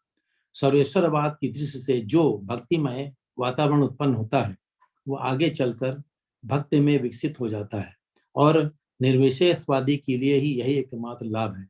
श्रीमद् भगवद गीता 12.5 में पुष्टि की गई है कि आत्म साक्षात्कार का निर्विशेष मार्ग अधिक कष्टप्रद है, क्योंकि यह अप्रत्यक्ष रूप से लक्ष्य तक पहुंचता है। यद्यपि निर्विशेषवादी भी बहुत समय पश्चात श्री भगवान के साकार रूप के प्रति आकृष्ट होता है। हरे कृष्णा। हरे कृष्णा। तो यहाँ पे देखिए कि योग की सिद्धियां यहाँ पे के बारे में बताया जा रहा है कि भक्ति में प्रवृत्ति के द्वारा ही प्राप्त की जा सकती है। तो है कि कोई कितना भी ये सब कुछ करता रहे, लेकिन कोई अब जो उनका रियल गोल है, उसको तभी प्राप्त कर सकता है आसानी से। बताते हैं ना कि एक लास्ट में बताया गया है कि घूम कर लक्ष्य तक पहुंचना। कई बार कोई चीजों को लक्ष्य में पहुंचने का एक सीधा रास्ता होता है, और एक होता है घूम फिर कर जाने का। तो ये सारा जो प्रोसेस है, यौगिक प्रोसेस, वो घूम कर पहुंचने का है। और बताते हैं कि जो निर्विशेषवादी होते हैं वो क्या करते हैं, और मायावादी हैं, वो लोग शुरुआत में इस पूरा घूम फिर के सारे पाथ को फॉलो करके लास्ट में जाएंगे, और उनको फिर अल्टीमेटली क्या डिजायर होगा कि ये इसमें यहाँ पे कुछ नहीं है। वो फिर से क्या करेंगे, भगवान के साकार स्वरूप के प्रति आकृष्ट होंगे, और फिर से वहां से वो क्या करेंगे, अपना भक्ति स्टार्ट करेंगे। तो ये बताया गया है कि ये सब चीजें हैं, सब कुछ बताया गया है, लेकिन ये राउंड वे प्रोसेस है। तो डायरेक्ट वे प्रोसेस क्या है, भक्ति योग का प्रोसेस, वो फॉलो करने के लिए यहाँ पे बताया जा रहा है। तो वही है कि किंतु भक्ति के रंच मात्र मिश्रण बिना मनुष्य को ऐसा सफल पद प्राप्त नहीं होता। बताते कि कोई ये सब कुछ आप सुना होगा कि भगवत गीता में भगवान बोलते हैं कि उसे अगर कोई अपना क्या करे, ओंकार शब्द का उच्चारण करते हुए अपना शरीर त्यागता है तो उसे सद्गति प्राप्त होती है। तो लेकिन वहां पे साथ ही साथ ये भी बताया गया है कि ओंकार शब्द का उच्चारण करते हुए उसे क्या करना है, ध्यान कि ये ओंकार शब्द क्या है, भगवान से, श्री कृष्ण से भिन्न नहीं है, ये उसके मन में होना चाहिए, उसके अंदर भक्ति भाव होना चाहिए। अगर वो भाव नहीं है, वो ये सोच रहा है कि ये ओंकार भगवान श्री कृष्ण से डिफरेंट है, तो उस सेंस में उसका रिजल्ट अलग होगा। तो ये बताया कि भक्ति भाव आपके अंदर होना चाहिए, अगर वो नहीं है तो आप फिर आगे वो नहीं होगा ना, उसका अल्टीमेट रिजल्ट आपको नहीं मिल पाएगा। वो यहाँ पे बताया जा रहा है। ये देखते हैं यार, ओके नेक्स्ट श्लोक देखते हैं हम लोग। तो यहाँ पे क्या बताया जा रहा है कि सौभाग्यशाली राजा परीक्षित ने आगे पूछा। तो परीक्षित महाराज यहाँ पे प्रश्न पूछते हैं फिर कि हे ब्राह्मण, कृपा करके विस्तार से यह बताएं कि मन को कहाँ और कैसे लगाया जाए, और धारणा को किस तरह स्थिर किया जाए कि मनुष्य के मन का सारा मैल हटाया जा सके। तो यहाँ पे परीक्षित महाराज क्या करते हैं, क्वेश्चन पूछते हैं। तो ये बहुत इंपॉर्टेंट है कि आपने तो देखेंगे ना कि आप लोग पूरा जो भागवतम है ना, ये क्वेश्चन आंसर के रूप में है। कई बार क्या होता है कि सुखदेव गोस्वामी क्या करते हैं, एकदम शॉर्ट में कोई पास टाइम बता देते हैं, उसके आगे पीछे का वो थोड़ा सा चीज लेफ्ट कर देते हैं। लेकिन फिर क्या होता है, परीक्षित महाराज के इतनी उत्सुकता होती है ना भगवान के बारे में जानने की, कि वो फिर से क्वेश्चन पूछते हैं। आपको याद होगा कि एक बार क्या होता है कि जो वो लीला हुई थी, कृष्णा बुक में पढ़ा होगा, हाँ यस, ब्रह्म लीला हुई थी ना। तो उसमें क्या होता है कि एक शॉर्ट में एक चैप्टर में बता देते हैं सुखदेव गोस्वामी कि ऐसा हुआ था, और बाद में क्या हुआ कि सारे जो भी लोग थे वो लोग करीब उतने समय के लिए सब कुछ भूल गए, उनको याद नहीं रहा कि अचानक से ये सब कुछ हो गया। फिर बाद में परीक्षित महाराज क्वेश्चन पूछते हैं कि ऐसा कैसे हो गया।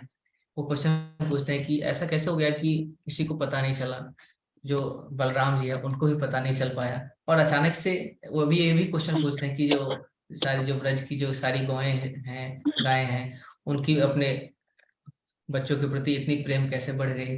ये सब सारे क्वेश्चन पूछते हैं, ऐसा कैसे हुआ। तो और साथ ही ये सब जो क्वेश्चन पूछते हैं ना, तो फिर से क्या करते हैं सुखदेव गोस्वामी, उसको एक्सप्लेन करते हैं कि ऐसा क्यों हुआ। फिर उसके साथ ही ब्रह्म लीला पूरा एक्सप्लेन करके बताते हैं कि ऐसा इसलिए हुआ था क्योंकि ब्रह्म लीला में भगवान ने क्या किया था, वो अपने आप को ही एक्सपैंड किया था। अब खुद एक्सपैंड करके वो सारे जो गोप थे, जो भी गाय की जो कौवे थे उनके बच्चों के रूप में सबके में अपने आप को एक्सपैंड किया था, क्योंकि उन सबकी भी इच्छा थी कि मैं भी कृष्णा को, भगवान श्री कृष्ण को अपने बच्चों के रूप में प्राप्त करूं, उनको दूध पिलाऊं, उनको प्यार करूं, उनकी भी इच्छा थी। तो उनके ये भगवान बताते हैं कि भगवान कुछ भी करते हैं ना, तो उनके पीछे उनके बहुत सारे होते हैं, हिडन होते हैं ना, कि जो उनका लक्ष्य होता है वो सारा सिद्ध हो जाता है। भगवान बताते हैं कि एक तीर से भगवान बहुत सारे निशाना लगा देते हैं, ऐसा भगवान का क्वालिटीज। फिर दामोदर लीला हुआ था, दामोदर लीला हुआ, उसके साथ ही भगवान ने और भी चीजें कर दी। क्या किया भगवान ने, नलकुवर और मणिग्रीव का भी उद्धार कर दिया। ये सब चीजें हो ना, तो भगवान ऐसा करते हैं। ओके, तो इसका तात्पर्य पढ़ते हैं हम लोग। आप में से कौन पढ़ना चाहेगा? मैं पढ़ूं प्रभु जी? मैं कोई पढ़ूं प्रभु? एक आपने अभी तुरंत पढ़ा था, कोई और अभी पढ़ना चाहेगा? यस, सबको मौका मिलना चाहिए एक बार। कृष्ण प्रभु जी, मैं पढ़ूं? यस माता जी, पढ़िए आप। बद्ध जीव के हृदय की सारी मलिनता ही उसके सारों कष्टों की जड़ है। बद्ध जीव संसार के अनेक कष्टों से घिरा है, किंतु अपने निपट अज्ञान के कारण वह इस भौतिक जगत में अपने दीर्घबंदी जीवन की अवधि में हृदय में संचित गंदगी को मल को दूर करने में असमर्थ रहता है। वास्तव में वह परमेश्वर की इच्छानुसार सेवा करने के निमित्त आया होता है, किंतु हृदय की गंदगी के कारण वह अपनी मनोकल्पित इच्छाओं की पूर्ति करना चाहता है। ये इच्छाएं उसे मन शांति प्रदान करने के बजाय नई नई समस्याएं उत्पन्न करती रहती हैं और इस तरह उसे जन्म मृत्यु के चक्र से बांध देती हैं। सकाम और पढ़ूं प्रभु जी? हाँ। यस यस, आगे पढ़िए। सकाम कर्म तथा ज्ञान का यह मल परमेश्वर की संगति करके ही दूर किया जा सकता है। सर्वशक्तिमान होने के कारण भगवान अपनी अचिंतनीय शक्तियों के द्वारा अपना सानिध्य प्रदान कर सकते हैं। अतएव जो लोग ब्रह्म के साकार स्वरूप में श्रद्धा दृढ़ नहीं कर पाते, उन्हें भगवान के विराट रूप का सानिध्य प्राप्त करने का अवसर प्रदान किया जाता है। भगवान का विराट निर्विशेष स्वरूप उनकी असीम शक्तियों का स्वरूप है। क्योंकि शक्तिमान तथा शक्ति अभिन्न है, अतएव उनके विराट स्वरूप की निर्विशेष धारणा भी बद्ध जीव को अप्रत्यक्ष रूप से भगवान का सानिध्य प्राप्त करने में सहायक होती है और इस तरह क्रमशः साकार संपर्क की अवस्था प्राप्त की जा सकती है। महाराज परीक्षित पहले से भगवान श्री कृष्ण के साकार स्वरूप से प्रत्यक्ष रूप से जुड़े थे, अतएव उन्हें सुखदेव गोस्वामी से यह पूछने की आवश्यकता नहीं थी कि मन को कहाँ और कैसे ब्रह्म के निर्विशेष विराट रूप में लगाया जाए, किंतु उन्होंने उन सबके लाभ के लिए इस विषय में विशद जिज्ञासा की जो भगवान के सच्चिदानंद स्वरूप के दिव्य साकार स्वरूप की कल्पना करने में असमर्थ हैं। अभक्त लोग भगवान के साकार स्वरूप के विषय में सोच भी नहीं सकते। उनके अल्प ज्ञान के कारण राम या कृष्ण के साकार स्वरूप उनके लिए नितांत क्रांतिकारी हैं। उन्हें भगवान की शक्ति का बहुत ही कम अनुमान होता है। भगवत गीता में स्वयं भगवान ने यह बताया है कि अल्पज्ञ पुरुष भगवान को सामान्य व्यक्ति मानकर उपहास करते हैं। ऐसे व्यक्ति भगवान की अचिंतनीय शक्ति से अनजान रहते हैं। भगवान अपनी अचिंतनीय शक्ति से मानव समाज में या जीवों के अन्य समाज में विचरण करते हुए भी अपने दिव्य पद से रंच मात्र हटे बिना वही सर्वशक्तिमान भगवान बने रहते हैं। अतएव ऐसे व्यक्तियों के लाभ के लिए जो भगवान के साकार दिव्य स्वरूप को स्वीकार करने में असमर्थ है, महाराज परीक्षित ने सुखदेव गोस्वामी से पूछा कि प्रारंभ में मन को भगवान पर किस तरह स्थिर किया जाए, और गोस्वामी जी ने निम्नवत उसका विस्तार से उत्तर दिया। हरे कृष्णा प्रभु जी। हरे कृष्णा, थैंक यू माता जी। तो यहाँ पे पर्पट में प्रभुपाद ये एक्सप्लेन करते हैं कि जो महाराज परीक्षित का जो प्रश्न था उसके पीछे जो एक क्या उनका भाव था, क्या भाव था, किस भाव से परीक्षित महाराज ने ये प्रश्न पूछा था, ये बताया जा रहा है यहाँ पे। तो यहाँ पे बताते हैं कि भगवान महाराज परीक्षित वो पहले से भगवान श्री कृष्ण के साकार स्वरूप से अवगत थे, वो जानते थे। उन्होंने तो भगवान श्री कृष्ण का दर्शन अब जन्म होने से पहले ही किया था, जब वो माँ के गर्भ में थे उसी समय दर्शन किया था। कैसे किया था? जब भगवान श्री कृष्ण ने उन्हें बचाया था ब्रह्मास्त्र से, तो उस समय ही उन्होंने दर्शन कर लिया था भगवान श्री कृष्ण का। उनको डाउट नहीं था भगवान के साकार स्वरूप में, लेकिन फिर भी वो यहाँ पे बताते हैं ना कि उनको ये जरूरत नहीं था कि वो सुखदेव गोस्वामी से ये पूछने की आवश्यकता नहीं थी उनको कि मन को कैसे ब्रह्म के निर्विशेष रूप में लगाया जाए, कैसे ये सब करे, ये उनको इच्छा नहीं थी। लेकिन उन्होंने ऐसा क्यों किया, क्यों क्वेश्चन पूछा? क्योंकि हम वो सबके लाभ के बारे में सोच रहे थे। वो जानते थे कि जो अभक्त लोग हैं वो विश्वास नहीं करेंगे, वो तो भगवान के साकार रूप के बारे में कल्पना भी नहीं कर सकते, वो तो सोचते भी नहीं। वो तो ऐसा सोचते हैं कि भगवान क्या है, एक ब्रह्म ज्योति है, इस टाइप से भगवान निराकार है, यही सोचते हैं। तो उनको करेक्ट ज्ञान देने के लिए, उनको नॉलेज देने के लिए, उनको भगवान के प्रति फिर से उनके मन में भगवान के प्रति जिज्ञासा, लालसा, भगवान के प्रति प्रेम, उसको बढ़ाने के लिए क्या करते हैं, परीक्षित महाराज ये क्वेश्चन पूछते हैं। और साथ ही हमें बताया गया है कि भगवद गीता में भगवान बताते हैं कि जो अल्पज्ञ है व्यक्ति है वो क्या करते हैं, वो भगवान के बारे में नहीं जान सकते। बताते हैं कि वो भगवान को सामान्य व्यक्ति मानते हैं और उपहास करते हैं, ऐसे व्यक्ति हैं। लेकिन सोचिए परीक्षित महाराज का एक बहुत बड़ा क्वालिटीज था। क्या क्वालिटी था कि वो सबके कल्याण के बारे में सोचते थे। यहाँ तक कि उन्होंने, आप सोचिए उन्होंने क्या किया था, कलियुग को भी स्थान दे दिया था। कलियुग भी प्रार्थना किया कि मुझे कोई स्थान नहीं है, तो उनको भी स्थान दे दिया था उन्होंने। ये आता है। तो एक कंपैशनेट नेचर है परीक्षित महाराज का, और सारे डिवोटीज का होता है। तो यही कंपैशन नेचर ही था जिस कारण से अर्जुन क्या कर रहे थे, युद्ध करने से मना कर रहे थे। भगवद गीता में देखा ना, आप सब जानते होंगे। तो ये नेचर होता है डिवोटी का कि डिवोटी क्या होते हैं, कंपैशनेट होते हैं बहुत सारा, वो सबके कल्याण के बारे में सोचते हैं। तो ये है कि यहाँ पे लास्ट में फिर से बताया गया है कि महाराज परीक्षित ने सुखदेव गोस्वामी से पूछा कि प्रारंभ में मन को भगवान पर किस तरह स्थिर किया जाए, और गोस्वामी जी ने इसका नियमवत उसका विस्तार से उत्तर दिया। तो यह तो उन्होंने पूछा। और साथ ही आप देखिए, अगर आप कोई क्वेश्चन पूछेंगे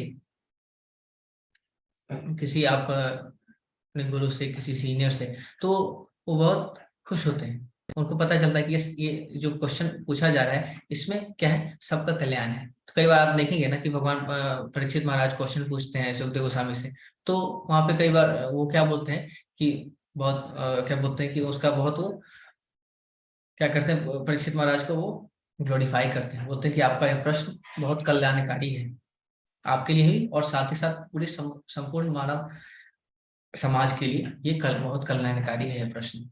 तो इसके साथ ही वो उसका क्या करते हैं, उत्तर देते हैं। तो हम लोग कई बार देख सकते हैं कि ये सब कुछ है, लेकिन फिर भी हमें क्या करना है, ये यहाँ पे ये देखना है कि इसका एसेंस क्या है, इससे हम लोग क्या सीख सकते हैं, इसके पीछे जो कुछ भी जो हमारा जो मेन गोल है हमारा, वो हमें ध्यान रखना है, उसे नहीं भूलना है। वही है ना, कई बार होता है कि हम लोग क्या करते हैं, जो हमारे लिए नॉन इम्पोर्टेंट चीजें, आप देखेंगे ना कि जो नॉर्मल जो अधन है, जो धन नहीं है, जो रियल धन क्या है, रियल हमारा धन क्या है, ये बताएगा? हरिनाम संकीर्तन। यस, तो रियल धन हमारा क्या है, हरिनाम संकीर्तन, नाम जप, प्रेम धन, ये हमारा रियल धन है। तो इससे हम लोग को क्या करना चाहिए, इसको सहेज के, इसको फर्मली प्रोटेक्ट करना चाहिए, इसको अपने पास रखना चाहिए। लेकिन जनरली लोग क्या करते हैं, जो अधन है, जो रियल धन नहीं है, जो नॉर्मल, वो क्या करते हैं, उसको बहुत सहेज के संभाल के तिजोरी में रखेंगे, बैंक में डालेंगे। लेकिन जो हमारा रियल धन है उसको लोग कई बार क्या करते हैं, छोड़ देते हैं, उसको नेग्लेक्ट कर देते हैं, कई बार देखा जाता है। और साथ ही साथ हम लोग देखें कि हमारा जो ये मानव जीवन मिला है वो कितना रेयर है, कितना रेयर है। तो हमें नहीं भूलना चाहिए कि हमारा जो गोल है वो क्या है, उसको अपने गोल पे हम लोग कैसे बने रह सकते हैं, वो हमें नहीं भूलना चाहिए। तो मुझे एक वैष्णव सॉन्ग याद आ रहा है, भक्ति विनोद ठाकुर के द्वारा ही ये लिखा गया है वैष्णव सॉन्ग। तो उसमें वो बताते हैं बातें, मैं थोड़ा सा बताऊंगा उसको गा के। बताते हैं कि ए मन दुर्लभ मानव देह पाइया की करो भावना के हो, एबे न भजिले यशोदा सुत चरमे परिबेला भजे। कहते कि ये मन दुर्लभ मानव देह, हमें ये मानव शरीर मिला, ये कितना दुर्लभ है, लेकिन फिर भी ये मानव शरीर मिलने के बाद भी मैंने क्या किया, यशोदा सुत का भजन नहीं किया, यशोदा सुत भगवान श्री कृष्ण का मैंने भजन नहीं किया। तो बताइए कि ये मैं अपने नजरों में गिरा हूं, मैं लज्जित हो जाता हूँ बार बार, ऐसा बोल रहे हैं। तो ये कौन बोल रहे हैं, भक्ति विनोद ठाकुर, इतने एडवांस डिवोटी है, वो बोल रहे हैं ऐसा। फिर लास्ट में क्या बोलते हैं कि जो रियल एसेंस, जैसे बताते हैं ना कि नाम धन, जो रियल एसेंस है वही धन है हमारा। तो बताते हैं वो उनको कैसा लगता है जो वो नाम जप करते हैं, तो एक वो अमृत के समान है, सुधा। बताते हैं कि ये लास्ट में गाते हैं कि अधने जतन करी, ये दूसरा सॉन्ग है, मैं उससे थोड़ा सा इसमें रिलेट कर रहा हूँ, कि धन त्यागीनु अपने कर्म फले अपने डूबीनु। बताते कि हम क्या करते हैं, अधन जो है उसको बहुत जतन से हम लोग सहेज के रखते हैं, लेकिन जो रियल धन है उसको हम लोग त्याग देते हैं, और इसके कारण क्या होता है, अपने कर्म फल में अपने आप हम लोग डूबते हैं, याद आता है। और फिर जैसे कि एक वो भक्ति विनोद ठाकुर का जो मैं सॉन्ग गा रहा था, तो उसके लास्ट में वो इस हरिनाम का जो ग्लोरीज है उसको स्थापित करते हैं। तो वो क्या बोलते हैं वहां पे, कृष्ण नाम सुधा करिय पान, जुड़ाओ भक्ति विनोद प्राण, नाम बिना किछु नहीं को आर, 14 भुवन माधे, नाम बिना किछु नहीं को आर, 14 भुवन माधे। तो यहाँ पे देखिए भक्ति विनोद ठाकुर बोलते हैं कि कृष्ण नाम सुधा करिय पान, जुड़ाओ भक्ति विनोद प्राण। बताते कि ये है, और कृष्ण नाम क्या है, एक सुधा है, अमृत है, अमृत के समान है, इसका मैं पान कर रहा हूँ। और साथ ही लास्ट में क्या बोलते हैं कि नाम बिना किछु नहीं को आर, 14 भुवन माध्य। 14 भुवन आप लोग जानते होंगे कि जो हर क्रिएशन होता है हर यूनिवर्स में, तो उसमें ब्रह्मा क्रिएशन करते हैं, वो 14 प्लैनेटरी सिस्टम होता है, 7 नीचे 7 ऊपर, बीच में हमारा भूमंडल है, अर्थ है, वहां पे हम लोग हैं। तो इसके ऊपर सारे दैवी लोग हैं, नीचे पाताल लोग है वो सारे, और उसके नीचे नरक लोग है सारे 28।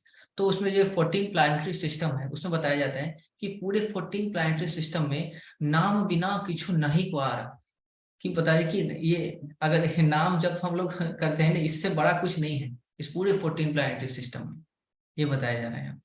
तो हमें जो हमारा जो रियल एसेंस है इसको कभी नहीं भूलना चाहिए, इस पे हमेशा हमें क्या करना है, अडिग रहना है। जो रियल हमारा धन है, नाम जप भक्तों का संग, इस पे हमें सबको अडिग रखना है, इसको हमेशा हमें फॉलो करना है, ध्यान रखना है। तो ये सब चीज हम लोग कैसे ध्यान रख सकते हैं, कैसे, जब सोचिए आप जो ये वैष्णव सॉन्ग है, भगवान ने जो भगवद गीता में सारे संदेश दिए हैं, तो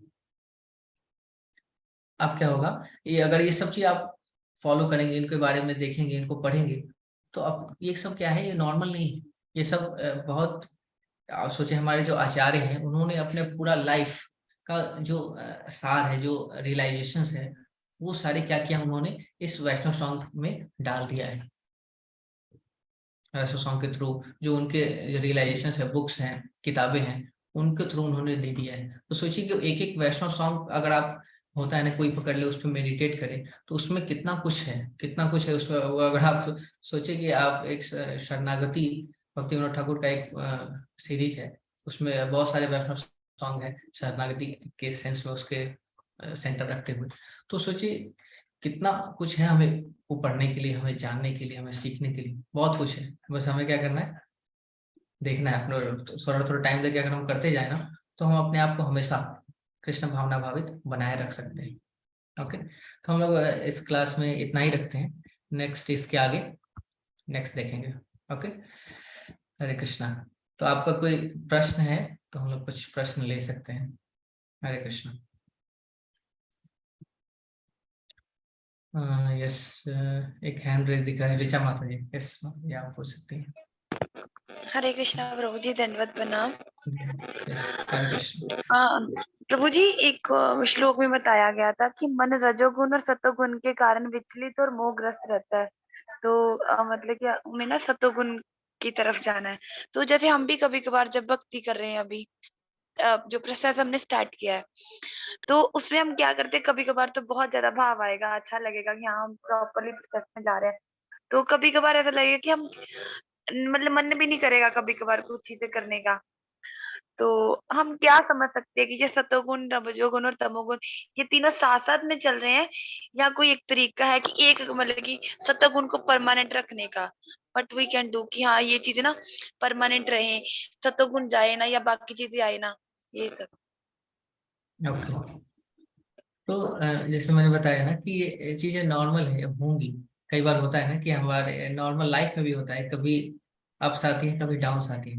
कभी आपको लगेगा कि यस मैं भक्ति में बहुत अच्छा कर रही हूँ, मैं बहुत अच्छा जा रहा है, मैं कुछ गुड गुड फीलिंग आ रहा है, सब बढ़िया चल रहा है। लेकिन कभी आपको लगेगा कि मैं सतोगुण से दूर जा रही हूँ, थोड़ा मैं रजोगुण या तमोगुण की तरफ जा रही हूँ, ऐसा होगा।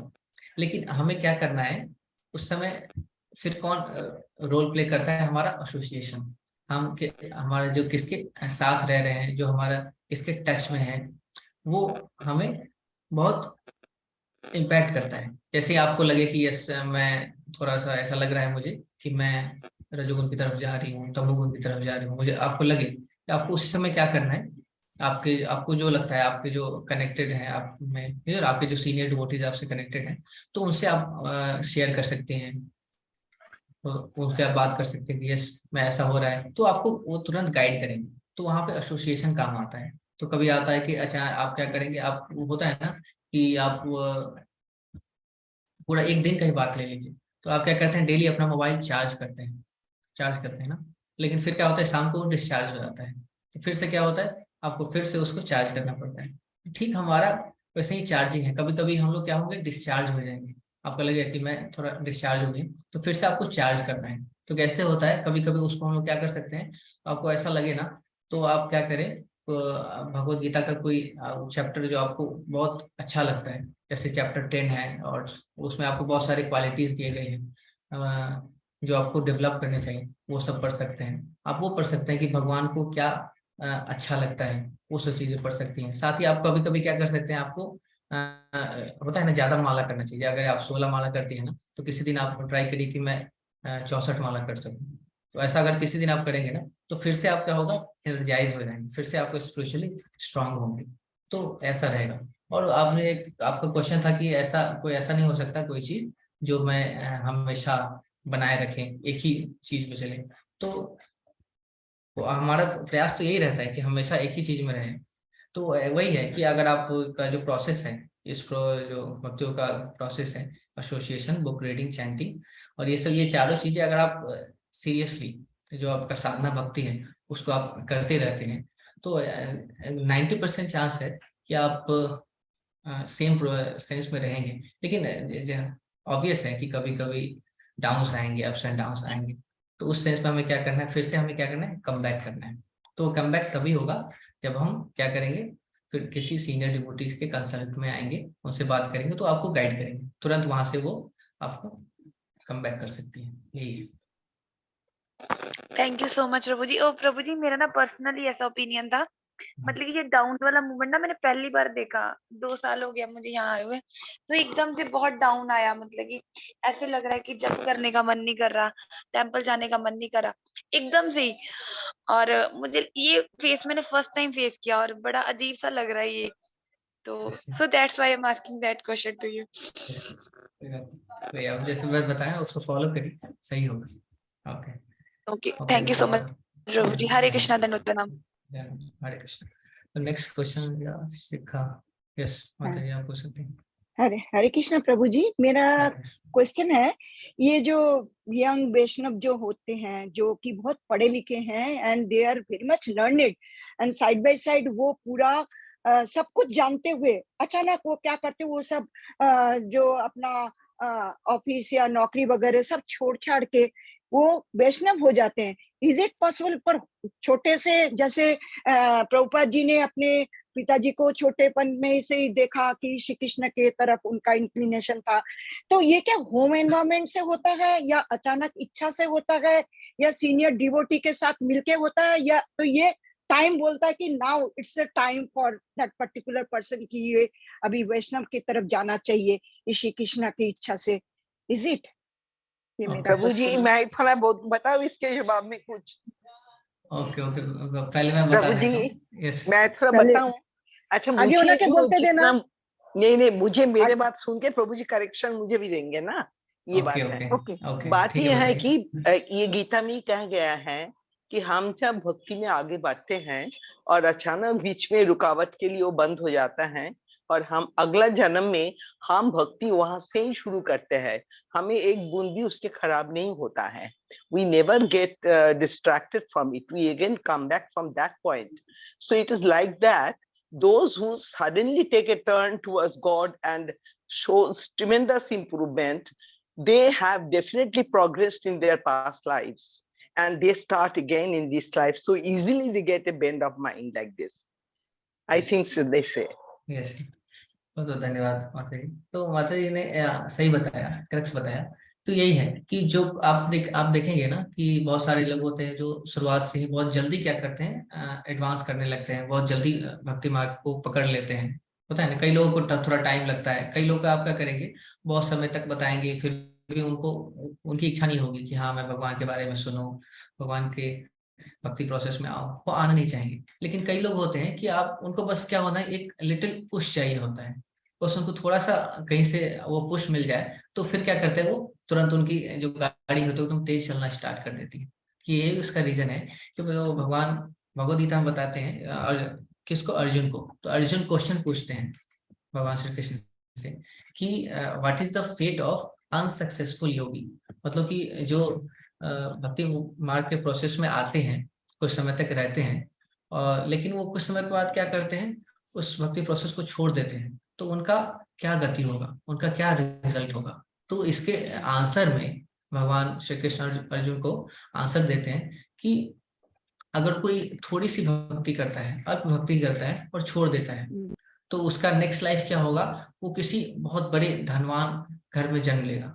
वहां पे क्या होगा, उसको ज्यादा टेंशन नहीं होगा धन एकत्रित करने का, ये सब करने का। उसको ऐसा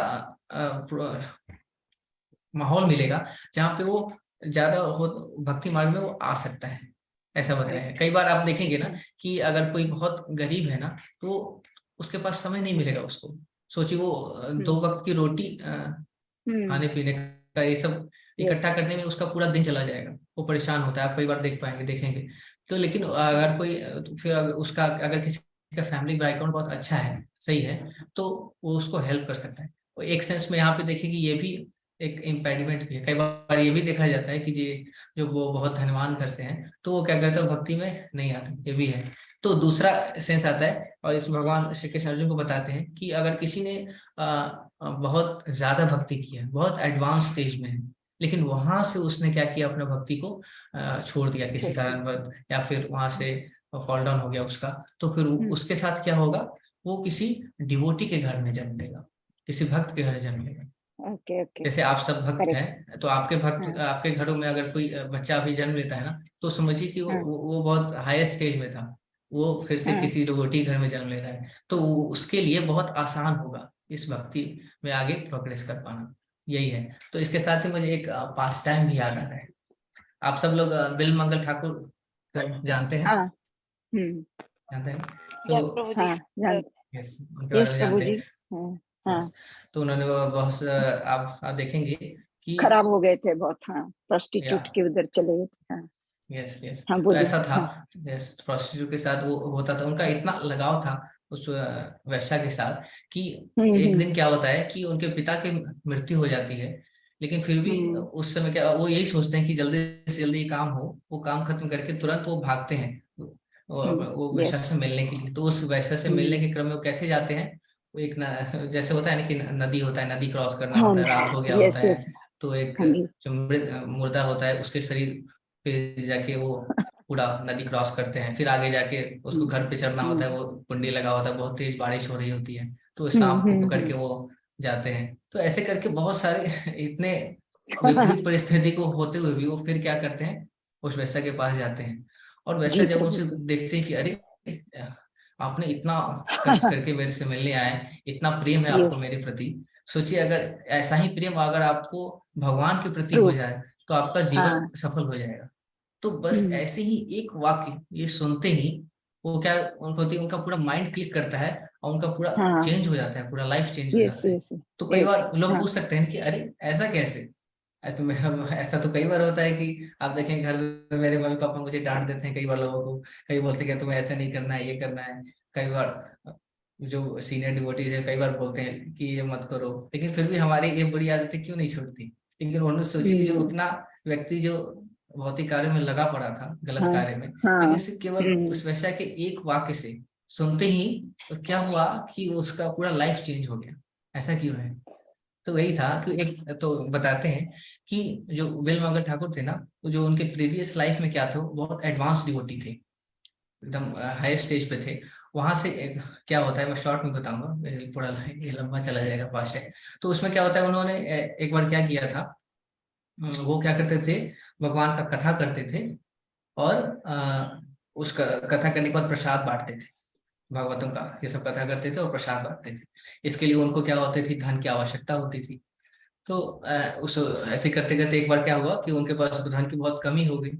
तो उन्होंने देखा कि एक राजा थे वहां के, उस जगह के। तो उन राजा के जो राजकुमारी होती है ना, उनका डेथ हो जाता है। तो उनको क्या किया जाता है कि होता है ना कि उनको जलाना दफनाना ये सब जो उनका क्रियाक्रम हो रहा है वो सब हो रहा होता है। तो वहां पे देखते हैं, तो वहां पे देखते हैं तो होता है ना कि आप लोग देखेंगे जो बड़े बड़े राजा महाराजा होते हैं, तो उनका कुछ जो होता है ना सब सेरेमनी होता है, तो वहाँ पे का बहुत सारे सोना चांदी जो हीरे जवाहरात होते हैं, वो साथ ही वो क्या करते हैं उनके साथ उसके जो दे जो देते कब्र हैं। होता है वहां पे डाल देते हैं, सब रख देते हैं। तो वो देखते हैं वहां पे, और इनको बहुत धन की नीड होता है यहाँ पे। तो ये क्या करते हैं, वो जाते हैं वहां पे, उस धन को लेते हैं, उसको अपने कार्यों में लगाते हैं। लेकिन वहां से जो जो वो राजकुमारी होती है ना, वो उसको अच्छा नहीं लगता, मतलब वो तो उनका डेथ हो गया होता है, उनकी जो आत्मा होती है एज सोल में, तो वो सोल, देखती है उनको। यस, वो क्या करती है उनको उससे उसमें क्या करती है, श्राप दे देती है। वो बोलते हैं कि आप ऐसा कर रहे हो ना, तो आपको नेक्स्ट लाइफ क्या होगा, आपको स्त्री संग करना पड़ेगा, you will become a women Hunter, इस टाइप के वेश्याओं के पीछे आप जाओगे, इस टाइप को वो श्राप दे देती है।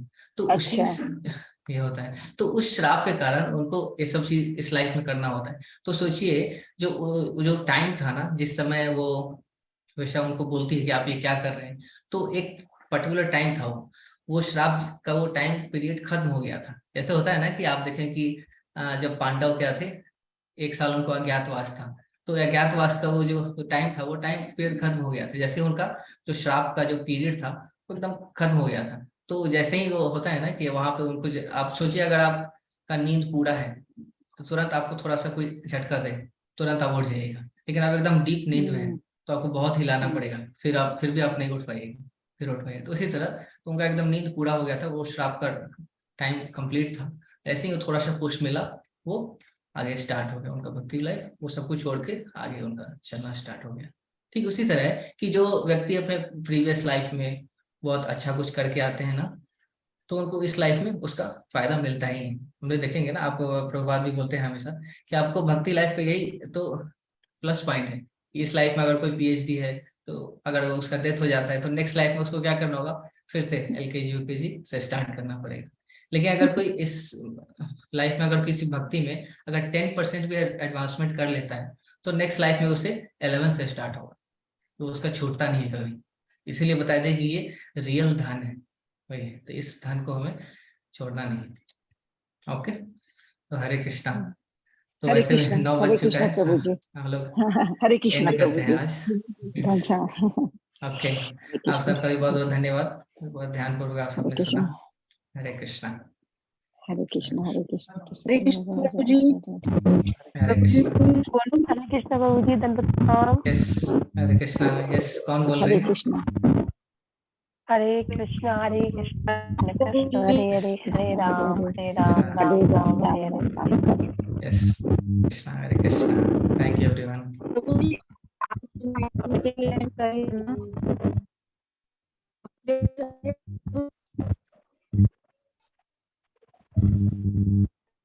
हेलो।